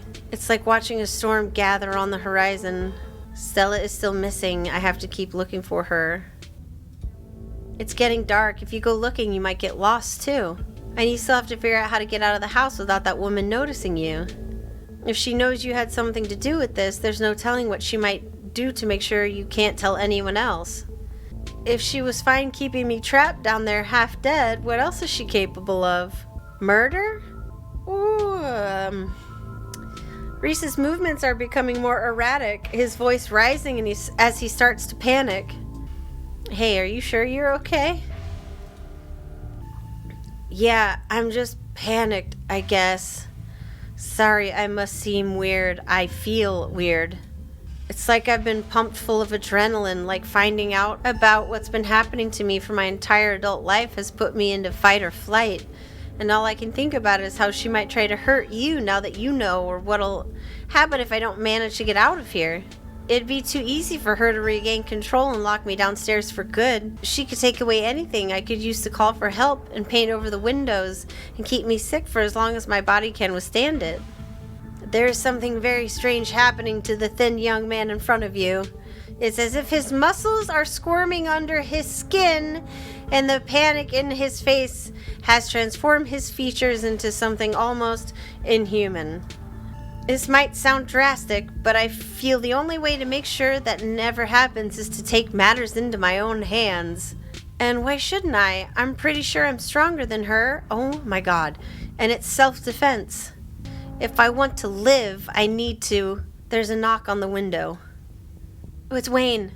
Leave now before the situation escalates. Who the hell are you? Thank God you're here. Get me out of this basement. Without another word, Wayne starts pounding on the window. Good luck, freak. That glass is shatterproof. You feel a hand on your shoulder and are thrown back from the window. Get away. Leave us alone.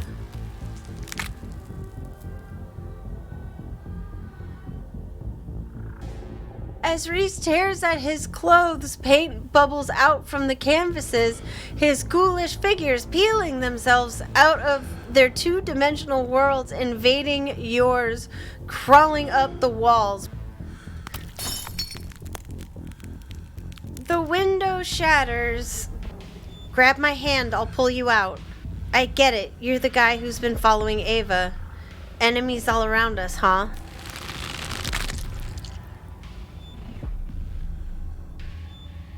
In a surge of violence, the change that has been brewing inside Reese finally comes. As it manifests, the broken basement window is sealed off, and Wayne along with it. Stay where I am. You're safer down there. I'll be right back. Just gotta go handle the doc. Then neither of us will have anything to worry about. Reese storms up the stairs, leaving you with his smears. Try and warn Dr. Kelly? You make your way to the door that beckoned to you yesterday, all intrigue now washed away. You know where it leads and know what secrets the stone that lurked in the forgotten basement of the clinic had to share with you. Now the clinic holds a new horror. Somewhere beyond the narrow hallway leading from the house proper into the doctor's office, there is a monster preparing to do something unthinkable. Open the door. You grasp the handle and turn. Duck! Duck. You do as she says, ducking out of the way. She shoots. The gun isn't very loud. There's only a pop as the projectile leaves the barrel, whizzing through the air. You turn to see a dart embedded in Reese's chest. He pulls the tranquilizer dart out from between his ribs, heaving heavy breaths as the drug courses through his system. You're going to have to try harder than that, but... No, how did you... As if you could hope to stop me, you pathetic waste of flesh. Before Wayne takes another step down the stairs, paint flows out between cracks in the wood. Reese is panic pulling in a mob of furious smears to hold his enemies in place. The artist darts away, but the smears continue their work in his absence. Dr. Kelly makes her escape down the hallway, and Wayne is overcome, glued in place at the top of the stairs by stiffening globs of paint. Run after Dr. Kelly. She's the one with the gun. You run forward, braving the onslaught of the smears, dodging them as best you can as you try to see where Dr. Kelly went. The door in front of you is smothered in paint. Hey! Dr. Kelly's voice crackles out of some unseen speaker. You, Ava. I'm stuck in the safe room. I can't help you from here, but you can help the both of us. You survived. What is going on? I think you can probably put that together. I need you to get to the medical storage room. I'll give you further instructions when you're there. Head to the medical storage room. You turn back around and head to the medical storage room. I'm here. Great. Now listen to me. I need you to use the black tape key to get into the cabinet and bring me the elephant tranquilizers. It's a bottle labeled sarfentanil. Bear tranquilizers clearly aren't going to cut it anymore. An intercom system, huh, Doc? Good. You should hear this. Ava, you don't have to do anything she says. I'm not going to hurt anybody else. Just her. If I don't, you and I both know she's just going to shoot me full of elephant tranquilizers. Did I hear that right? And shove me back down that basement, or maybe someplace even worse, and keep killing me every day for the rest of my miserable existence. I feel amazing right now. Better than I've ever felt in my life. I'm not dangerous. She's just scared because she knows she has to finally pay for what she's taken from me. I'm not going to let you kill someone, Reese. Why not? She wasn't afraid I might die. Does she know those tranquilizers aren't going to kill me? Does she care? Trust me, Reese. I've always been careful with your medication. I want you to live. I love you. Tell yourself whatever lies you have to, Mom. If you wanted a good relationship, you had your chance. You decided to convince me I was dying instead of just letting me exist. Don't try to spin it like some kind of crime of passion now that the consequences are staring you in the face. Enough. Reese cries out in pain. What the hell did you do to my shoulder? I'll handle it. Try to get somewhere safe until then. The two stagger off down the hallway. Quick, grab the tranquilizers and head to the safe room. Grab the tranquilizers. The tranquilizers are easy to find, marked a small square of black tape to match the key. She's certainly an organized woman. Head for the safe room. You make your way out of the medical storage room and back to the hallway where Dr. Kelly disappeared. As you approach, Dr. Kelly heaves open the door, slowly breaking apart the mass of paint sealing it shut. Hurry! I don't think I can keep it open for long. You slip past her into the safe room. She shuts the door quickly, though one of the little smear manages to slip past her. She stomps on it. Painted viscera splatters across the cement floor.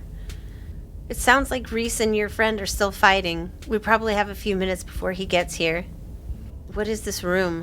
An old x-ray room, lead walls. After I realized this whole situation was a possibility, I had the door reinforced with special remote-controlled locks. Glad it finally came in handy. Let's talk about Reese, shall we? Yeah, I bet you have some questions. Go ahead, I have nothing left to hide. When did you find out? A little after he hit puberty. He had all the usual changes, then a few extra. Thickened nails, sharp teeth, elfish ears. I figured he might have some kind of genetic disorder, had him checked out a few specialists, but there's nothing obviously wrong with him. Then we had an argument, and he changed right in front of me. It was nothing like what he is now, just a couple inches and some facial abnormalities. Nothing to be noticeable. I was scared. He could see that, and he stopped. I thought it was a one-off, or maybe a hallucination, but the second time it wasn't as subtle, and it didn't go away as easy. That's when I knew for sure that this was something beyond my realm of expertise. How did he not know what he was? I've been medicating him since he was 12. We've only had 3 incidents like this before, maybe 4, depending on what counts. This is the worst one by far. He doesn't seem to understand at first that he looks different, and I just make sure to stay on top of his dosages so he rarely ever does. But I've been preparing for this inevitability. He's an adult now. There's only so much I can do to control him. What is he? At first I thought he was some kind of werewolf. But if he is, he doesn't follow any kind of full moon rules or anything. The silver doesn't do shit to him. And you've seen what he looks like. It's just weird. I almost wish I could examine him while he's fully transformed. I'd be fascinated to know what happens to him or how his body does it. But he seems pretty hell-bent on ripping my throat out, so I guess I'll just have to remain a mystery. Was his dad similar? A strange little smile creeps onto Dr. Kelly's face. I wish I knew. Reese just kind of happened. I wasn't seeing anyone. I just woke up pregnant one day. And I know how impossible that sounds. I'm a doctor, for Christ's sake. I kept having these weird dreams, almost like sleep paralysis episodes. Romantic sleep paralysis episodes? They were actually kind of sweet, but they were just dreams. But then all of a sudden my period stopped. I got morning sickness, and roughly 9 months later, Reese, the relation between you seems so difficult. Yeah, you could say that. He was such a cute kid. When I found out I was pregnant, I was terrified. I didn't know if I'd be ready, but he made me love being a mom. It's not like it was going to be sunshine and roses forever. No matter what, kids grow up and they change, sometimes for the worst. This is part of being a mom, too. Doing what you can to make sure the child you brought into the world isn't going to go around eating people. Bare minimum. How do you know he's dangerous? Well, he wants to murder me, so clue number 1. It's not like he's usually a violent kid. He's mostly just sad. But every now and then we butt heads, and that's usually when this side of him comes out. Imagine if this happens anytime he gets frustrated with anyone. Imagine he gets road rage one day, turns into a 12-foot tall monster with a million teeth, and rips somebody apart in the middle of a major metropolitan area. Yeah, he's dangerous. He's been kind to me. Yeah, and fair. And Ted Bundy was kind to people he picked up off the side of the road. Then he slaughtered them. He's a really sweet kid most of the time, but I can't let that overshadow the violence he's capable of. What's the game plan? Well, I pump him full of elephant tranquilizers, then I lock him in here, then I somehow convince him to see things from my perspective. Then we all live happily ever after. And if you can't, doesn't really change much. Whether he's a willing captive or an unwilling captive, it doesn't matter. He's either under my constant supervision or he's dead. That's just how this has to go. While we're at it, any other secrets you're keeping? You have it all. You have no idea how relieved I am to finally say all this shit out loud. The sound of distant breaking glass cuts through the silence of the clinic outside the safe room. Shit, that must be game time. Dr. Kelly opens the door. The two of you stare out into the hallway.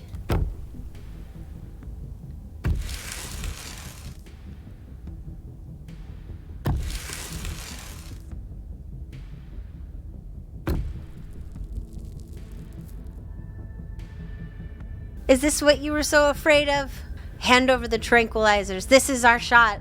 Give her the tranquilizer darts. Dr. Kelly quickly loads them into her gun, leveling the barrel at her son. Ava, I thought we were in this together. Thank God. Dr. Kelly sighs heavily, staring down at the warped figure of her son. I can drag him to the safe room on my own. I'll meet you at the front when I'm done. Leave her to it. Oh, it's so sad. You return to the entrance of the clinic. Everything is quiet now. Only streaks of paint where Reese's minions had once roiled out of cracks in the wood. I hope you understand that this needs to stay between us. I don't care how much you feel like you need to share what just happened with other people. The more people know about this, the more trouble it is for me and for him. I don't need any more well-intentioned escape plans. Can I come visit him? As long as you don't bring anyone else along, yes. That would probably be good for him. I can't promise he'll want to see you, or that he won't have some harsh words if he does, but I don't want him to be entirely isolated. Do you think you'll let any of his friends in on this? She heaves a sigh. I'll have to think about it. We'd run the risk of one of them trying to break him out, but if he's stuck in a windowless room with no internet and no friends, that's a one-way ticket to insanity. Then I'd have an insane monster on my hands. Stella in particular would be a problem. That girl never knows how to mind her business or follow other people's rules, and she would have absolutely no fear of what might happen if he was cut loose. Kanika, I might consider. She's got a bit of a bleeding heart and pretty flexible morals, which could be a problem. On the other hand, I don't know how well she could keep a secret, and if Stella found out, then Kanika would probably be convinced to do a jailbreak, and then it'd all blow up in my face. You can probably tell I put a lot of thought into this. It's the same calculation I've been doing for years, whether or not I could be fully upfront with any of them instead of just pushing them away and hoping they didn't notice what was really going on. She sighs again. Maybe I'll get him a kitten or something. Like they did for Coco the gorilla? Might as well give him a tire swing while I'm at some enrichment for his enclosure? I hate that I have to do this to him. There's a magic stone in your basement. Okay, thanks for the heads up, I guess. Doesn't faze her at all. Poor Reese. I almost wish he was more like a werewolf, transforms on a predictable schedule, isn't aware of himself when he does. It would make all of this a lot easier. Instead, I have to stare at him in the eye while I turn the key, knowing that every time I do, I'm driving him further and further away from me. Ugh. As much as I'd love to stand around chatting, I have to get to work. Gotta clean this place best I can before tomorrow. And you should probably get home. It's dark. I'm sure your cousin is worried about you. I'll hug her. No offense, but I'm not a hugger. See you later, Ava. She firmly escorts you out the door. It closes behind you. Okay, but where's Stella? Where'd Stella go? The night is oddly warm compared to the chill of the day. Crickets singing quietly in the sleepy little neighborhood. Everything that happened in the clinic feels almost like a dream, and now that it's over, you realize how little it meshes with your understanding of the world. Go home. But before you can get far, you're interrupted by the sound of panting and the telltale jingling of dog tags. It's the militia! They've poured out of the woods and stand before you on the road. You were looking for Gretchen, weren't you? We found her and her person. They're by the side of the road a little ways through the woods. What? They're both fine, but the human wouldn't leave when we tried to make her. And Gretchen insisted on sticking by her side, so we'll have to take you to them. Hopefully you can use your people words to get them to someplace safe. The woods are crawling with those awful creatures. It's not safe anymore, not even for a human. You are very, very good dogs. Lead the way. Yes, we are good dogs. Hear that, Scraps? I'm not in it for the accolades, Daisy. I just do it to help those who need it. You let the dogs lead you into the wilderness, following on their heels as they take you to Stella's hideaway. Before long, the trees thin and you find yourself on a steep hill by a 2-lane road lined one side by sheer rock. Oh, I bet this is where her parents died. And there, sitting on a log, staring mournfully out at the asphalt, is Stella. And there they are. Keep them safe. Be seeing you, Speaker. They call me Speaker? You sit on the log beside Stella. Ava, how did you... She looks over her shoulder in confusion. Is that a gang of dogs? I'm so glad my compatriots could be of service. I simply couldn't survive another night without my nice, soft bed. I'm just happy you're okay. Yeah. I don't know if I am okay. It's a little better now that you're here, but... Stella faces you for a moment, desperate eyes trying to force out words a part of her thought she would never have to say out loud. This is where the accident happened. My parents died on this bend in the road. They were taking me to college. I was lying in the back seat. It had just rained and the sun was finally coming out. Oh.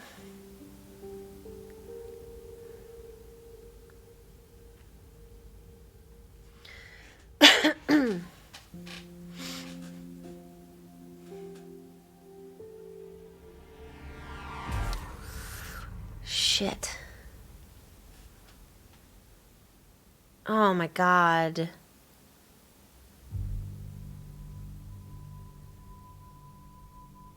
Oh, because she was in the back seat, she didn't get crushed.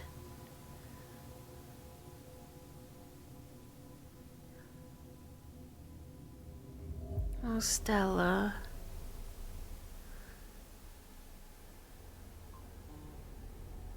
Oh, trigger warning.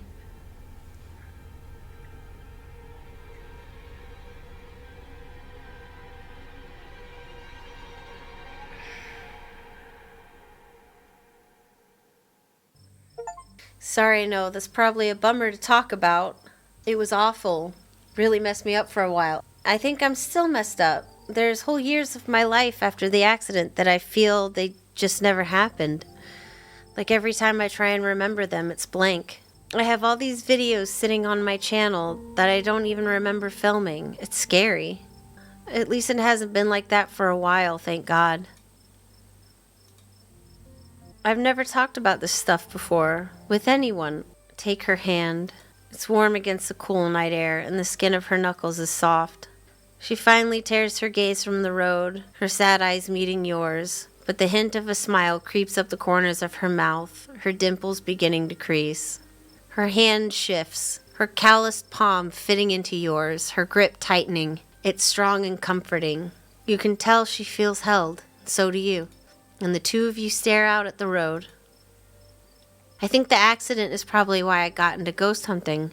I think I just wanted to see them again. I wanted to know whether I even could. I never found anything, so I eventually gave up. Then last night happened, and I ran out here to see if maybe it would happen with them too. Oh, it's gonna make me cry! Even if it meant seeing the crash again or seeing them all messed up and dead, I just wanted to see them.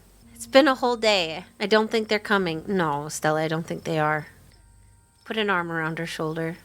You carefully place your other arm around her shoulders and pull her close to you. You feel her chestnut hair against your cheek. She smells a little sweaty and a little sweet, the faded scent of her shampoo mingling with the natural perfume of her skin. It's nice. You take in a deep breath, stroking her arm with your thumb, letting her lean into you. She rests her head against your shoulder, closing her eyes serenely. That hint of a smile spreads into a barely contained grin that finally chases away the worry in her features. We could always wait a little longer. Stella nestles into you, her well-muscled shoulder relaxing against your body. You share each other's warmth as you both stare out in the quiet mountain road. Gretchen pants lazily in Stella's lap. Nothing happens. Nothing continues to happen for a few long minutes. I think I'm ready to throw in the towel. It's not like I would want to see them like that anyway. I guess I came out here hoping I might get a chance to say goodbye or something like that, since I didn't get a chance when they were alive. Oh, they died with your future in their minds. It's time for you to start living it. You and Stella sit in thoughtful silence for a long moment, as if both of you still expect something to happen. You're right.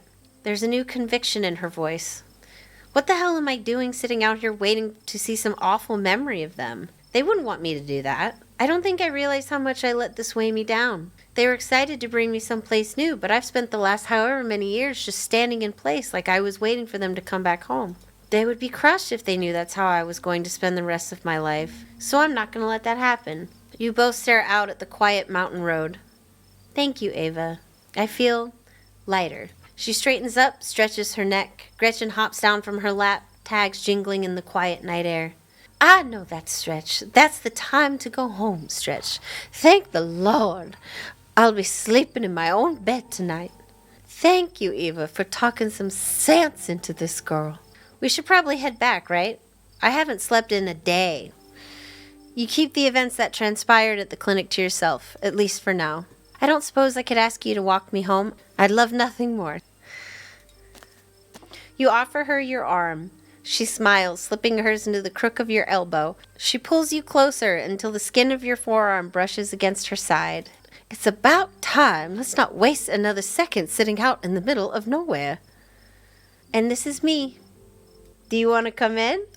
Dialogue options marked romance will start a romantic arc with the character you're talking to and will lock you out of romantic arcs with other characters. That's okay. We were standing Stella from the beginning, girl. I was hoping you'd ask. I'd love to.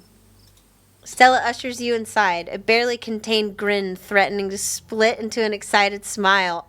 Let me just go take a quick shower. I've been sitting outside for a day. I need some soap. I'll just take a minute, then we can get cozy. Say nothing. She hurries off, leaving you and Gretchen in the living room. Finally, I've been reunited with my bed. Gretchen hops onto the massive pillow that serves as her dog bed, curling up and sighing a heavy dog sigh of relief. I can catch up on my beauty sleep. But before she has the chance to fall asleep, a heavy knock startles her and you. Gretchen growls. There's someone at the door. It's that horrible man who smells like rotting meat. Stella! Stella! Who is it? You know who it is. Open the door, please, Ava. Open the door. You summon the bravery to cross the room and open the door. Wayne cocks his head, the stained veil over his face fluttering in the slight breeze outside. The outside of his clothes are streaked with what you at first think might be gore, but you quickly realize it's actually paint. There are wide claw marks down his shirt, but he's still in one piece after his altercation with Reese. What do you want? I won't keep you long. I know you have a warm bed and a warm body to keep you occupied tonight, but I wanted to give you a suggestion for tomorrow. You should take advantage of Tabitha's absence at the estate. Forbidden places won't be forbidden without her around to stop you. Do a little exploring. You might be surprised at what you can find. He slowly steps back, shining eyes fixed on you as he disappears into the dark night beyond Stella's door. Gretchen's growls escalate into barks. Intruder! Monster! Fiend! Oh, Stella, come quickly. There's some disgusting smelling men trying to threaten us. Calm down, Gretchen. Oh! Were you just talking to somebody, Ava?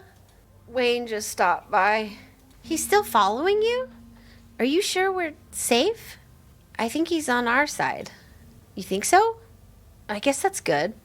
I still don't love the thought of him stopping by unannounced at odd hours of the night, though. But you'll let us know if he tries anything, right, Gretchen? I'll tear out the throat of anyone who dares break in to hurt my precious Stella. If they bend down to within biting height, that is. But I can always tear at the ankles until they have no choice. Gretchen snarls, yapping fiercely. That's right, Gretchen. You're the most vicious little geriatric pug there is. Get him. You know, the thought of your creepy stalker, whether he's on our side or not, makes me feel a lot better about having you around tonight. It'll be nice to have somebody next to me if I get scared in the middle of the night. Speaking of, I'm exhausted. Let's turn in. Just give me a second to finish drying off. Stella disappears into her room for a brief moment, and then her door creaks back open. So, are you coming in? Yeah, I will. You walk by Stella and into her bedroom. She gently closes the door behind you. Sorry I didn't clean up beforehand. You can think of it as getting the authentic Stella experience. Wow. She slips past you and lies on the bed, dressed in an oversized t-shirt. You're quick to follow. She's warm and still slightly damp from the shower, her skin fresh and flowery. She turns to look at you, smiling, dimples creasing at the edges of her mouth. You could kiss me if you wanted to. Yeah, I give a smooch. You shift closer to her and close your eyes. The magnetic pull of anticipation rolls down your spine and across your skin. And for a moment, that seems to last forever. You take in every detail of the world around you. The forested scent of her eucalyptus shampoo, and beneath it, the slightest hint of campfire, the comforting heat of soft but callous hands against your cheek, the thunder of your heart beating more quickly in unison, the tension rises within him. And then it breaks and her lips touch yours. Oh, God, they're fresh and minty and soft, cool against yours, and guided by the gentleness of someone looking to hold the memory tonight for a long, long time. And then she pulls you closer, tighter, and the two of you lose yourselves in each other. Eventually, the two of you break away and open your eyes, gazing at each other from opposite ends of the pillow. You drift off together, limbs entwined, exhausted and safe and comforted. Tomorrow may bring some new horror, or it might not. But whatever happens, you'll face it together. This is the end of episode 4. So, there you have it. I hope everyone enjoyed the 4th chapter. Bye!